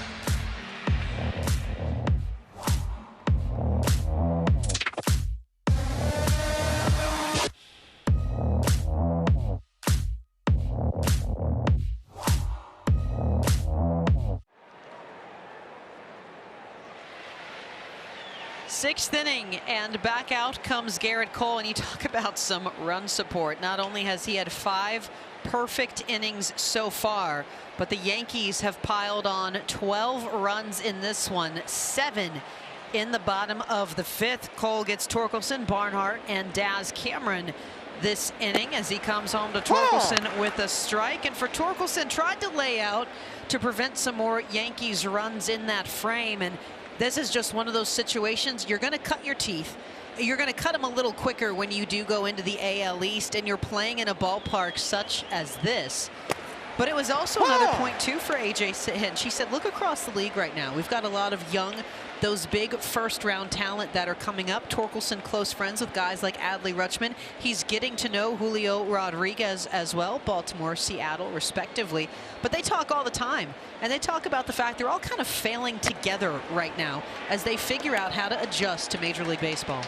And I wonder how much of that is that lost 2020 minor league season where they didn't get the development. We're not like, you know, we can't tell, but see why you know like, it's there. Yeah, you know, it's good that we're seeing all these rookies, I guess, but this is what you get when you rush them. It is, and I think especially when you're like extremely high draft pick, extremely high prospect, you have these expectations, as Cole absolutely paints this corner to where no matter who you're facing right there, you can't pull the trigger on that pitch. But when you're a young guy, and what may end up benefiting Torkelson in this situation is that you're with a team that's not necessarily a all-in win or bust type team, to where, yeah, the Tigers know that this is just a stepping stone. They're still trying to develop the young talent. You have some young players like Riley Green that are coming up in the near future, and you continue to develop these young guys. But the benefit to being a young player with an organization like the Tigers right now is that you have the ability to go through your struggles, and AJ Hinch doing a great job communicating with his young players. Hey, don't go out there and feel like if you go 0 for 3, you're going to get sent back down to the minor leagues, because that's just not the case when you're in a situation that you're not in a must-win with a must-win organization. So you can kind of free yourself, free your mind a little bit, go out there, play your game, understand that, yeah, you may go through some struggles, but one bad game, as long as you keep the same process going in and you don't go out there and try to lose your way, as long as you show that you're working towards your goal, and you continue to have the same process, you'll keep your job in the big leagues. He's going to be the future face of this team one day, so you got to let him go through his struggles. When you mentioned coming into the gauntlet that is the AL East, I mean, for as impressive as what the Yankees are doing just objectively, it's maybe even more impressive when you consider the division that they play in. These second and third place teams in the AL East, that's the Blue Jays and the Rays respectively, would both be the first place teams in the Tigers AL Central. And the AL East has been like that for a long time. I remember playing in the AL East and being like, man, if these Blue Jays who are sitting in 3rd or 4th place, if they were in any other division, they would dominate the league. And when you have so many teams spending the big dollars to build their squads. Another strikeout for Garrett Cole, his 7th. It's 3 consecutive for him again. He works from behind a 3-0 count, and he is dealing. And Cole, he just has so many weapons. When you have to worry, if you're a lefty hitter and you have to worry about this cutter in on my hands, and you have to worry about 98 at the top of the zone, it makes Cole a handful. And Cole, he forces you to expand your zone because he's always around the plate, and you're not willing to put the call in the umpire's hands. And as soon as you try to be aggressive, he can dot that slider as well. When you have a four-seamer, a slider, a cutter, and you can control all 3 of those pitches extremely well, it makes you tough. And Cole is one of those guys. He's one of the harder throwers in the league. He's the 3rd hardest pitcher in the league behind Hunter Green and Alcantara on a day-to-day basis. But when you face these guys, his fastball looks the hardest. When you see swings off his fastball, it looks very different than swings off of, let's say, a Hunter Green's fastball. For some reason, you don't pick it up early, and it continues to just bear down on you over and over again, which opens up that new cutter, Hannah, that he's using right now. He struck out the side the last time he had the bottom of the order. He is 7 tonight, another 3 straight. And he gets the call again. Garrett Cole through 6 innings. He has got 8 strikeouts and is on a roll. This is all New York, 12-0, and the Bombers coming back up to bat.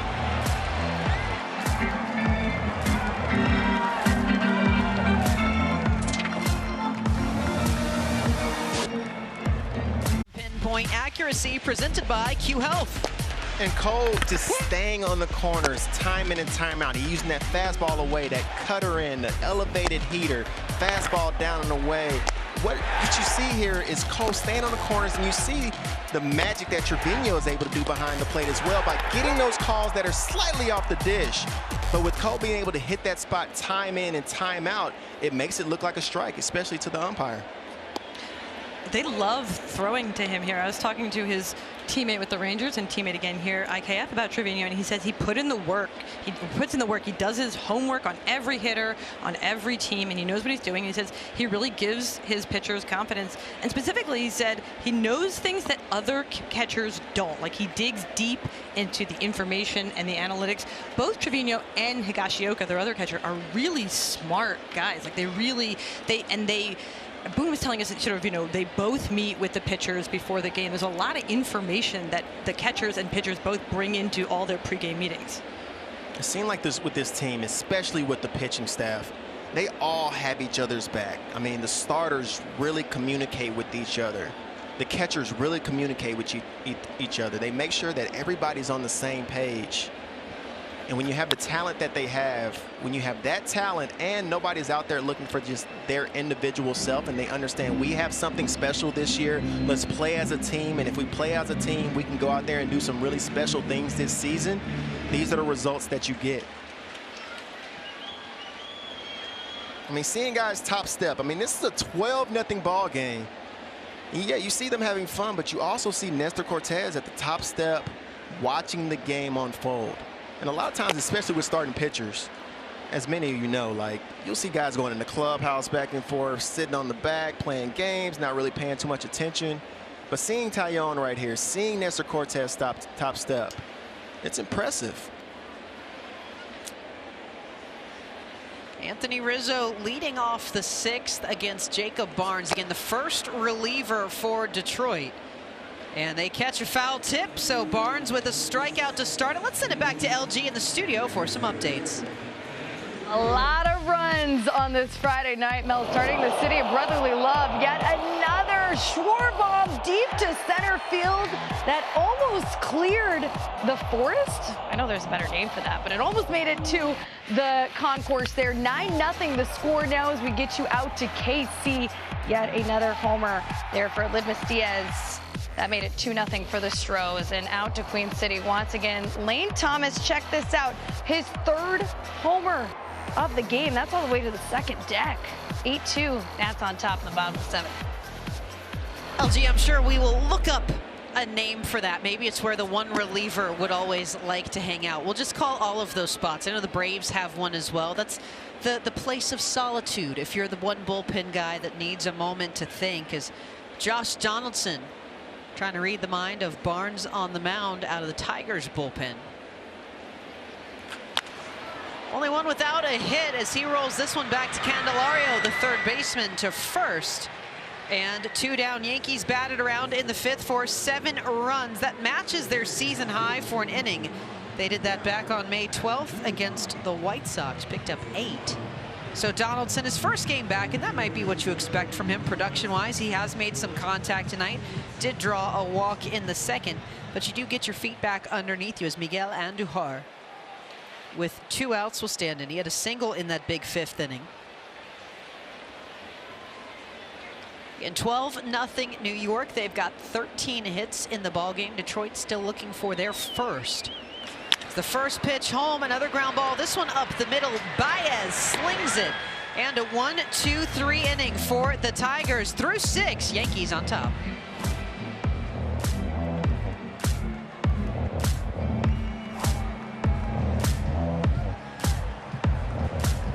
Baseball on Apple TV Plus, presented by Q Health. Melanie Newman alongside Chris Young, Hannah Kaiser, Brooke Fletcher live from Yankee Stadium in the Bronx. It is all New York tonight. Garrett Cole has had a ridiculous last 3 starts, including this one so far. He'll flip back up to the top of the Tigers lineup. He has struck out 4 straight, and as you would expect, they come in first pitch swinging again. Meanwhile, Will Vest is up in the Detroit bullpen. And Garrett Cole at 87 pitches through 6. So still largely efficient. As Just a little up top there. Castro 0 for 2 tonight. But you just take a look at what he has been able to do so far, and Taillon and Cole have been combining to this, and this is what you want to see from these two right here. The strikeout to walk ratio is impeccable. Just 2 hits between them. 8 innings for Taillon, 6 for Cole. Taillon had been perfect through 7 as well. As the 1-1 skied into right, Aaron Judge in, calls off Hicks, and he's got it, 1 down.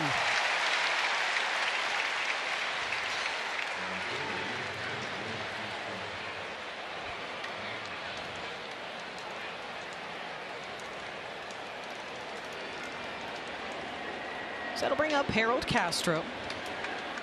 Lefty 0 for 2. He's kept them both on the ground tonight. Garrett Cole, not a walk or a hit allowed through 6 1/3. He's right at that over/under 8.5 strikeout mark. Yeah, Mel, going through the first 2 innings, you see no strikeouts. You're like, oh, we should have took the under on that. And then the minute we mentioned it, he struck out the side. When he finds it, he finds it.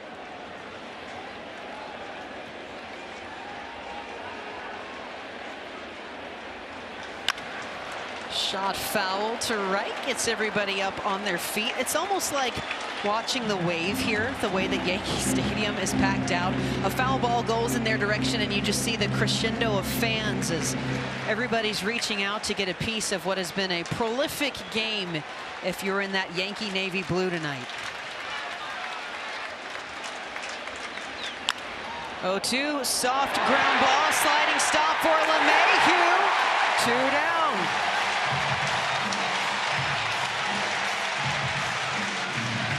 We've heard LeMahieu has been a different guy since he's become a dad. I don't know if you believe about dad's strength on defense, but just makes it look so easy. It makes it look so easy. In this fan base, the Yankees fans, they have a great feel for what's going on in this ballpark tonight. They know exactly the situation. They know what Cole is going up against right now, and every play right now is extremely huge. Yeah, they said last night started to feel a little bit like a postseason atmosphere, and I think we're getting that vibe again here tonight. Up the middle! Oh gosh, and DJ LeMahieu, as he pounds his fist into the ground, Jonathan Scope breaks up what was a perfect game for Garrett Cole through 6 2/3. He comes close to matching Taillon, and you can see Cole, a little frustration on his face right now. And yes, this is all still very much in their control, but you lose a little bit of glitter on that one. You do, but you love the expectation. You love the fact that you're disappointed right now for giving up a base hit. I mean, he knew what he was going up against. We're only in the 7th inning. There were still some big outs that he had to make in the 8th and 9th, but you're not so mad you gave up a hit. You may be mad about the execution of that cutter right there with aggressive hitter in Scope. You know he's extremely aggressive, so leaving a cutter up in the zone is what he'll probably be more upset about, and not executing his pitch. And again, a single breaks it up all in one. The perfecto, the no-no, but the crowd all on their feet, repeating Garrett Cole over and over again, giving him a little ovation in the middle of this inning. Miguel Cabrera. Can the Tigers add on here and break up the shutout now that they have broken up the perfect game?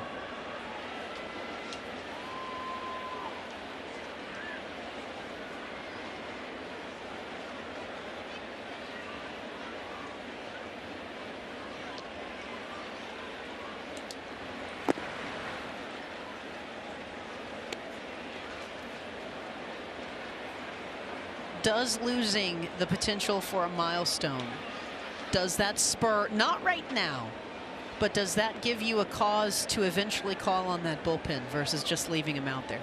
We know what he's going to tell Boone. I think so, absolutely, especially at 96 pitches. I think it was actually starting to get to that point already to where, let's say he was able to get through this inning without giving up a hit, but if he already had 96 pitches, are you willing to let him go to 120 125 to go after a no-hitter. So sometimes for the manager, especially in a blowout game like this, it makes that call easier for Boone to be able to go to the bullpen. Soft ground ball, Miguel Cabrera. This one beats the infield. The Tigers finding it in the 7th. They go back-to-back singles, and Garrett Cole is suddenly no longer invincible. This is, however, a huge bounce back for him. After his last time facing Detroit, he only went an inning and 2/3. You talk about some redemption, and you know it's tough here because you got a little ground ball from one of the best hitters in the game.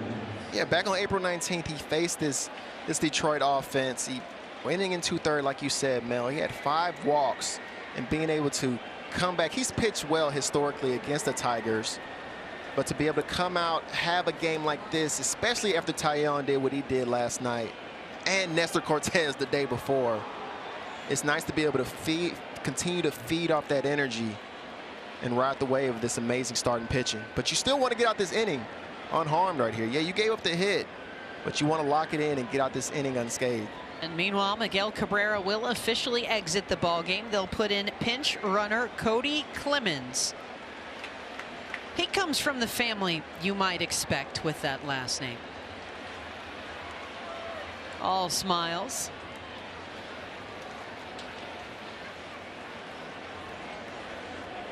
He said when he made his debut, he talked to Miguel Cabrera and said, what do you remember about his debut? And I was thinking about that earlier when you were talking about how the game has changed. And I was like, probably it's a little different for Miguel, the way that rookies had to behave. Right. Oh, very different. Very different. But Miggy, he's kind of been that one guy that the superstar players are still able to go out there and kind of do their thing. And Miggy was one of those guys. He was with a young Marlins team. Great veterans over there in that Marlins staff. Allow him to go out there and do his thing.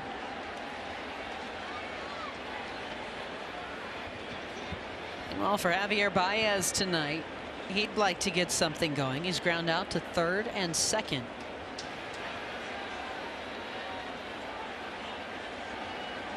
Two aboard, the first hits for the Tigers this evening. Cole works ahead. Lucas Litke up in the Yankees bullpen. Well, and that's Cole's 101st pitch, which is the 4th time this season that he's thrown over 100 pitches.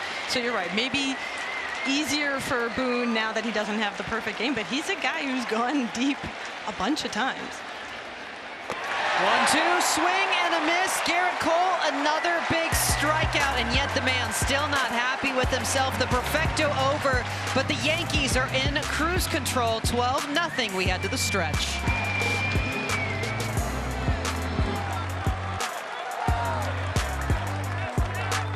Ladies and gentlemen, will you rise and remove your... Baseball on Apple TV Plus, presented by Q Health. Melanie Newman alongside Chris Young, Hannah Kaiser, Brooke Fletcher, live from Yankee Stadium up in the Bronx. Garrett Cole, you look at people who expect the most of themselves, and yeah, he might be it. He almost had that perfecto going through 7. So DJ LeMahieu comes up with an incredible play. But then it comes right back to him again. The baseball monster's just eating him up. He's furious with himself. Cole, again, disappointed as well. 2 hits for the Tigers, but still no runs. That's so similar to what we saw last night with Taillon, where Isaiah Kiner-Falefa made an incredible play to keep the perfect game alive and send it to the 8th inning. And then in the 8th inning, couldn't quite come up with what would have been another really incredible play to sort of lose the perfect game. Talking to him about it earlier, I asked him about that first play, the one he did make. I said, tell me about that play you made to preserve a perfect game. And he immediately said, should have made the one in the 8th. And as players, we always feel like we should have made that play. And when you talk to LeMahieu tonight, he's going to probably say, man, I could have made that play. Not that he should have, but that there was a slight chance. I don't know what the percentages was, but when you're watching the game live and you see a line drive smoked up the middle, you assume that that's a base hit. So LeMahieu's positioning almost put him in the spot to be able to make that play to where the ball slid right up under his glove. But Cole, I mean, he can be upset about it if he wants to be, but I think he's going to lay his head down tonight knowing that I did a great job. I put my team in a great position to win, pitched a great game, went 7 solid, 9 punch outs. How does MGM do it, by the way? How is the line 8.5 and he finishes with 9, and they do that time and time again? Because it boggles my mind. They do the maths. They're the maths professionals. Oh, meanwhile, you mentioned how great it's been. He and Tyone, they're the first team in the expansion era that goes back to 1961 for back-to-back performances of at least 6 perfect innings. So still something to take in nonetheless. Meanwhile, Will Vest is the new reliever for Detroit. He's the second out of the bullpen as he falls out of his delivery coming home to Matt Carpenter. This is also something you've heard from pitchers who haven't spent a lot of time, or maybe it's their first of the year back at Yankee Stadium. As you can take a look at his numbers there. The mound here is different, and it takes a little moment of adjustment, so there perhaps could be what's going on in that situation. 26-year-old out of Stephen F. Austin. I know as a player, I always felt like the clay that they used here was the best in baseball. I mean, I don't know much about the pitcher's mound, but the batter box, it was just a different level of tackiness in the batter's box that I always loved. I felt like my cleats would just sink into it, and I had a great base in the box. We'll send you to the pitcher's mound later, and you can tell us about its slope and maybe some of the quirks that are going on as he falls behind to Matt Carpenter to get things started. That hit by Jonathan Scope to break up the perfect game was the only ball they hit over 100 miles an hour off Garrett Cole the whole night. And since you were wondering about it, expected batting average of 700. So yeah, that would have been a tough play for LeMahieu. It's a tough play, but he'll still say after the game, man, I think I could have made it, maybe. But nobody can be mad at him for not making that play.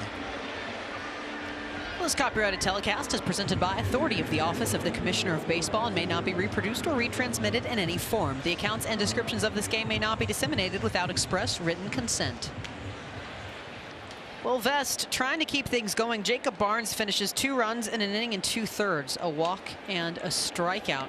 It's the second best bullpen behind the Houston Astros in the American League. As Vest taking a look at Isaiah Kiner-Falefa. 2 doubles tonight, and this is exactly why Aaron Boone told Isaiah directly, you are the shortstop I have wanted, that I do want. You need to be in pinstripes. And you mentioned this earlier, you need balance. You can't have guys that are feast or famine home runs or they're sitting down. And that's exactly what Iggy is able to do. He is a constant base hit machine. He started that in Texas. Thrives a little bit more like we've seen with his other former Rangers counterpart in Jose Trevino. Just being in this environment. And I thought this was such a great move by Cash, bringing a guy like Kiner-Falefa over here, because the fan base, everybody wanted this big name shortstop. I mean, there were 6 big name shortstops, you know, on the free agent market last year. And with the young guys that they have coming up the ranks with Volpe and Peralta, you want somebody that can come in and play good defense. We have great power bats in our lineup. And Kiner-Falefa, no, he doesn't hit any home runs, really. He's not a big power guy, but he also doesn't strike out much. And that's what you need in this lineup, is somebody who can go out there and just put together good at-bats, hitting the upper 200s, and keep the line moving. And it's great to see guys like this in the lineup. And up the middle, you have to be really good defensively, period. Defense plays, and defense is equally important than offense at times, especially up the middle of the field. And Cashman recognized that and made a great move. Kiner-Falefa, his second strikeout of the night. Here's DJ. That's 1 down for Jose Trevino. Triple home run and a walk. He's had great base running ability, had a huge swimming play at the plate. Speaking of swimming, got the wave going around the field. It was only a matter of time. It's the first pitch home. Although it is going counterclockwise, which I don't know the metrics of the wave. I just usually don't see it that way. I always wanted to be the one bold person to stand up and start the wave. You know how proud you should be of yourself if you're able to start. We'll put you in the stands wave next Friday. I don't feel like do it. It's coming. It's coming. You can do it? He wants to start it. No, I've participated in the wave before. Trevino skies this one into the stands. Let's take a look here, because again, Trevino just as dedicated as a battery mate as Garrett Cole will ever find. Watching this play happen, And the frustration, this is a guy who, when he got his signing bonus, when he was drafted, he used the money to build a batting cage in his backyard, but it wasn't to hit. It was to set up a machine to practice blocking and framing baseballs. He got blue flooring installed. He wanted it to be a serene place for him to go out and work, but just prides himself on backing up his pitcher as back-to-back strikeouts for Will Vest. Giving a little pickup to Detroit. Trevino with another backwards glance over his shoulder. That was a great story, Mel. I mean, that's new information for me as well. And for a catcher to take that much pride in his craft, I feel like that's what creates such a solid pitching staff, because the pitchers, when they're on the mound, they know that the catcher has done his research. He's done his leg work. He wants nothing but the best for his pitcher, and he takes pride in that. Catchers take pride in their pitchers going out there and pitching well. And when Cole gives up that hit, Trevino feels like I gave up that hit as well, because we're a team out here, and I take pride in going out there and wanting you to be perfect every single time you go out there. It's high expectations. They don't care that they're up 12-0 right now. No, we got something else that we're trying to accomplish, because there are going to be other games that we're only up 1-0, and we have to have this same level of focus day in and day out, no matter what the scoreboard says. Well, and when he found out that he was being traded to New York, the first thing he did on the flight was he started pulling up all of the pitchers on the New York roster and started writing in his notebook, an extensive notebook. Aaron Hicks skies this one left center field. The two Castros are back. It'll be Willie with the out, so a clean inning here, just the walk, and Carpenter is left stranded, but through 7, New York by 12. Watch it.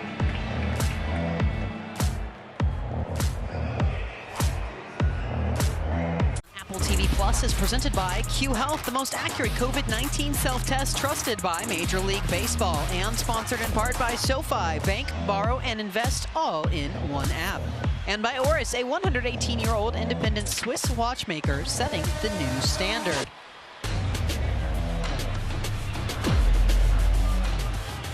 Garrett Cole taking a look with Jameson Taillon, the two.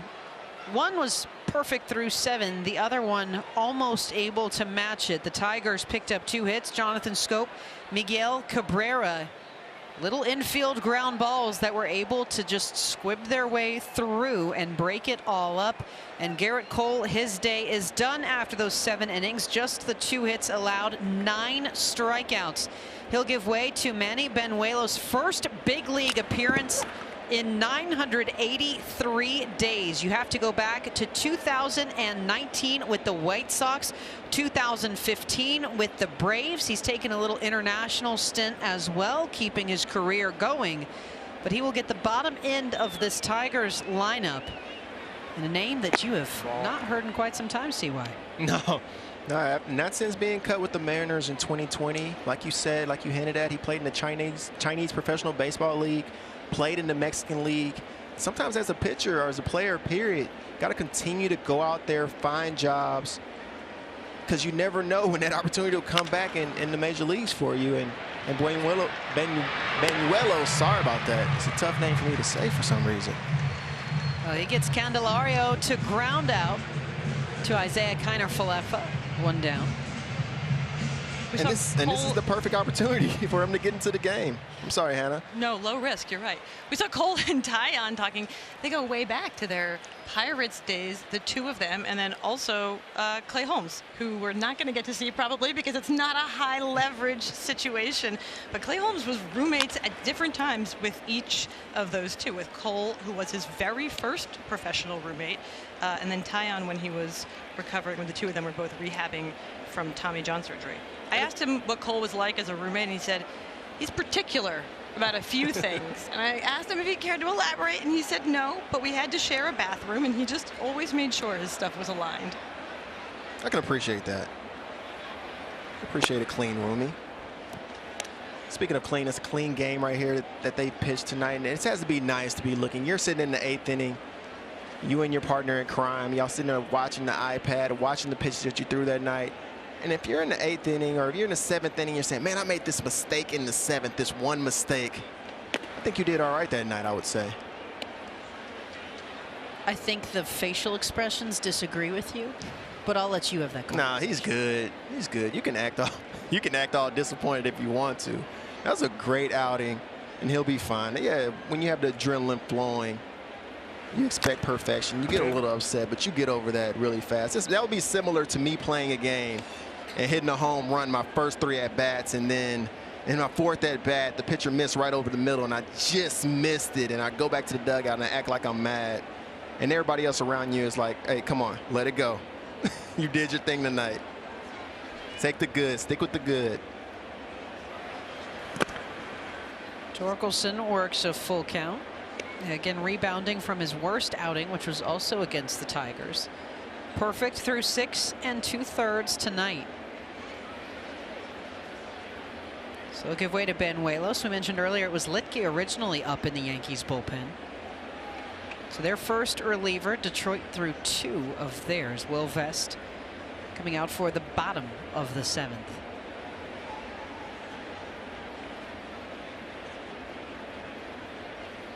Banuelos has the whole kitchen sink in his arsenal as the payoff out to right center field. This is going to go 2, and Aaron Judge takes this one, but Aaron Hicks does some absolute somersaults as the 2 cross paths, and you're happy to see him come up with a smile, because from this far away you were kind of wondering just what the entrance velocity he had into the grass was. Hey, Hicksy would have lost that battle, and I think he has that smile on his face because he got away from it. But this ball right here is right in the middle of the both of them, to where they probably both made the call at the exact same time. And when you both make the call at the same time, neither one of you hear each other.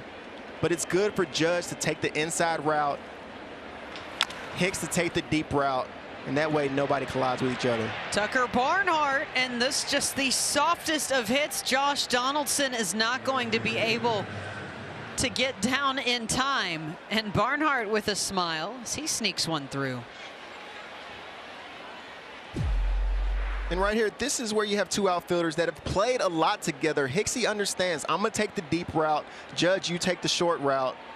And this way, we never have to worry about colliding with each other. And I honestly believe if Judge wouldn't have made that play, Hicks was in a good position to catch that ball. If I was at risk of colliding with Aaron Judge, I too would come up with a plan ahead of time to make sure that didn't happen. Hey, you got to bail out of there. That's a brick wall right there. Meanwhile, the hit for Tucker Barnhart off the bat at 70. And if we're all into statistics these days, a nice launch angle of -54. And it works. Puts it right to where the infield can't get to it. So he's aboard the 3rd hit of the evening for Detroit. Daz Cameron. Very happy to see Cole out the game right now, Daz Cameron is. 0 for 2, 2 strikeouts, both on the fastball.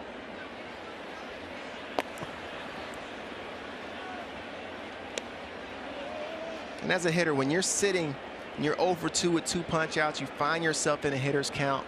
I see Daz being really aggressive. Anything in the zone right here.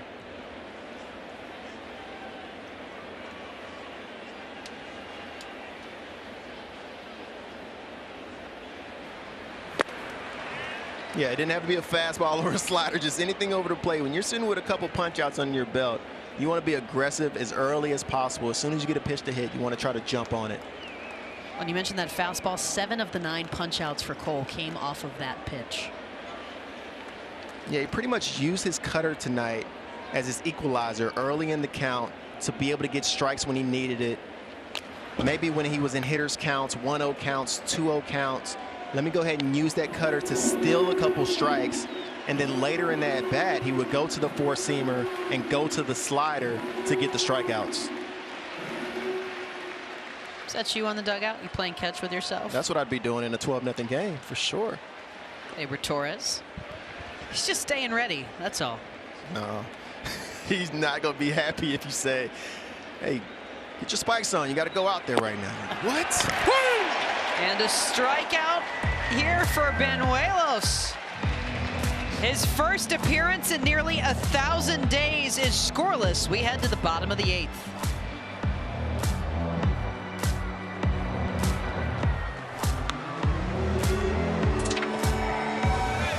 to get video highlights live, pitch by pitch, breaking news, player updates, stat leaderboards, and more for your favorite team and the rest of the league. Yankees, they have plenty of reasons to high-five tonight. They back up Garrett Cole, perfect through 6 2/3 with 12 runs. And position player pitching, Harold Castro, first pitch, DJ LeMahieu back in left field. And the new left fielder, Cody Clemens, can't get this one reeled in. LeMahieu aboard very quickly at second. And for Castro, he's got 2 2/3 innings pitched. He has not allowed a run yet, but already a runner aboard in scoring position for him. And you know it's been a rough year if you're a position player and you've had 4 outings this season already. I'm sorry, everybody at home, we do not have the scouting report on what he's featuring. Aaron Judge, left field. They are peppering this one. DJ LeMahieu around third with ease. Judge going in at second. The play is in time, and Judge isn't going to fight this one. He tried to stretch it out. Clemens comes up firing in. So 1 run comes home, but they'll pick up an out. Cody Clemens, welcome to the 8th inning. And Judge taking it, not coming hard out of the box and just assuming it would be a ho-hum easy double. Then as you get going, it's like, oh, let me get on my horse. But Clemens making a good play right there. Still matches his career high either way, 4 hits in a game. Oh, yeah, you'll take those 4 hits right there. I'm sure he still would have liked that double, though. So he scores LeMahieu, Anthony Rizzo. Just the home run in the 5th.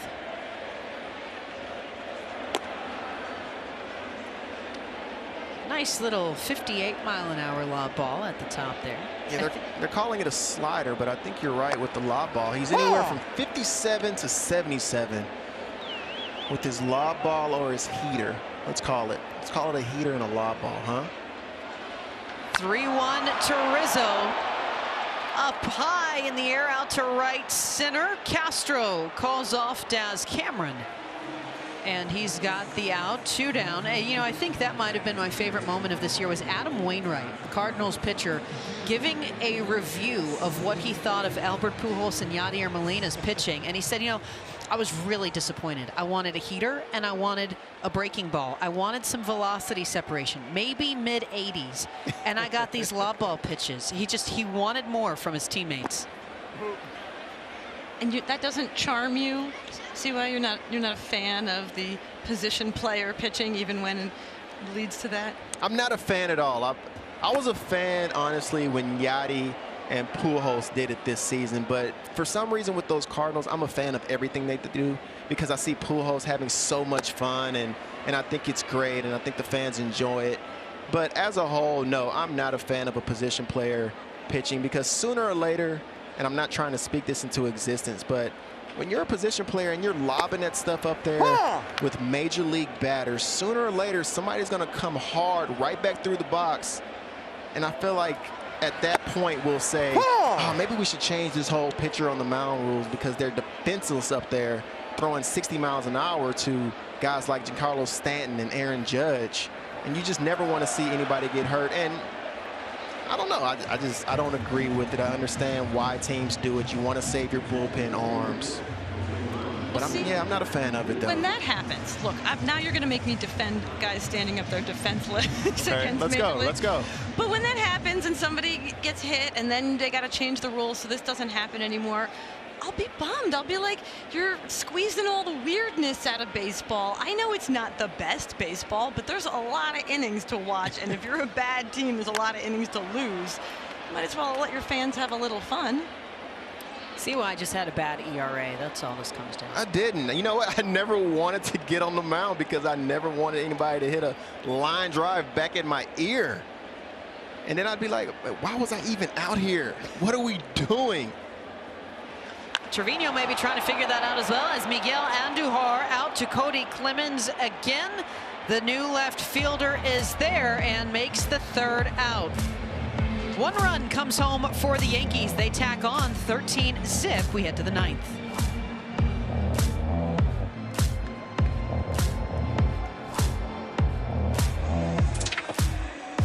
TV Plus presented by Q Health. Melanie Newman alongside Chris Young, Hannah Kaiser, Brooke Fletcher, live from Yankee Stadium in the Bronx. Well, the regular season is underway and anything can happen. Follow at MLB on Twitter, Facebook, Instagram, and YouTube so you don't miss a thing in 2022, including Manny Banuelos, the only reliever that they have had to call on tonight. So a nice welcome back here as we had an attempted diving play to get the stop. Miguel Andujar in left field to be the one to scoop that and send it to the crowd as Banuelos looks on. He's got the top of the order for the Tigers. Willie Castro, 0 for 3's flied out twice to right.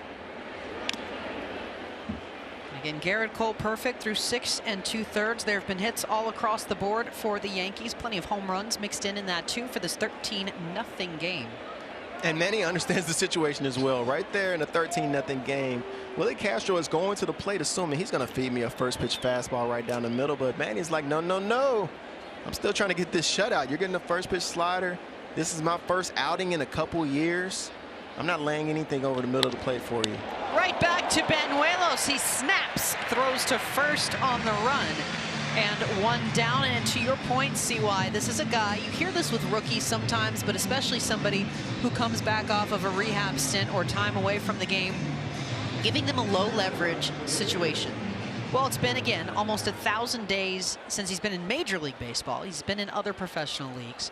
So, yeah, how about this for a game for you to re-enter? Yeah, but you still want to take it seriously. You still understand that, hey, I want to try to stick around here as long as I can, so I can't just go up here and pitch to the situation of the game. Same way that Cole didn't go out there when it was 10-0 and say, I need to pitch to the situation of the game and just, you know, pump heaters down the middle in the strike zone. He's still going to pitch and still treat this game like it's a close game because he's trying to prove himself out there. And he has to feel amazing being back on a major league mound after being out of the major leagues for a few years. Well, and right now he's getting to pitch. I know we got the universal DH, but the pitcher is batting right now in Harold Castro. That's true. There are a few notable exceptions to that rule, you know. People love a two-way player. Trying to do his best Shohei here, but he's behind 0-2. Castro was not happy about being on the mound that last inning. He reaches out, air jump for Josh Donaldson. He climbs the ladder and reels this one right in, 2 down.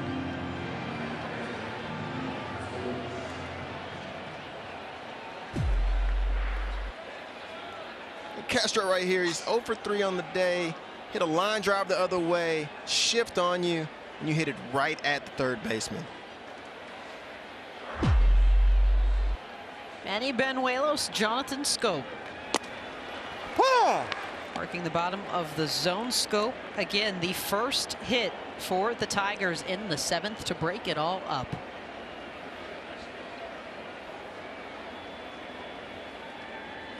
Bounced around for a few years, found a home in Detroit. The number's a little down for him this year. He came in tonight batting 198.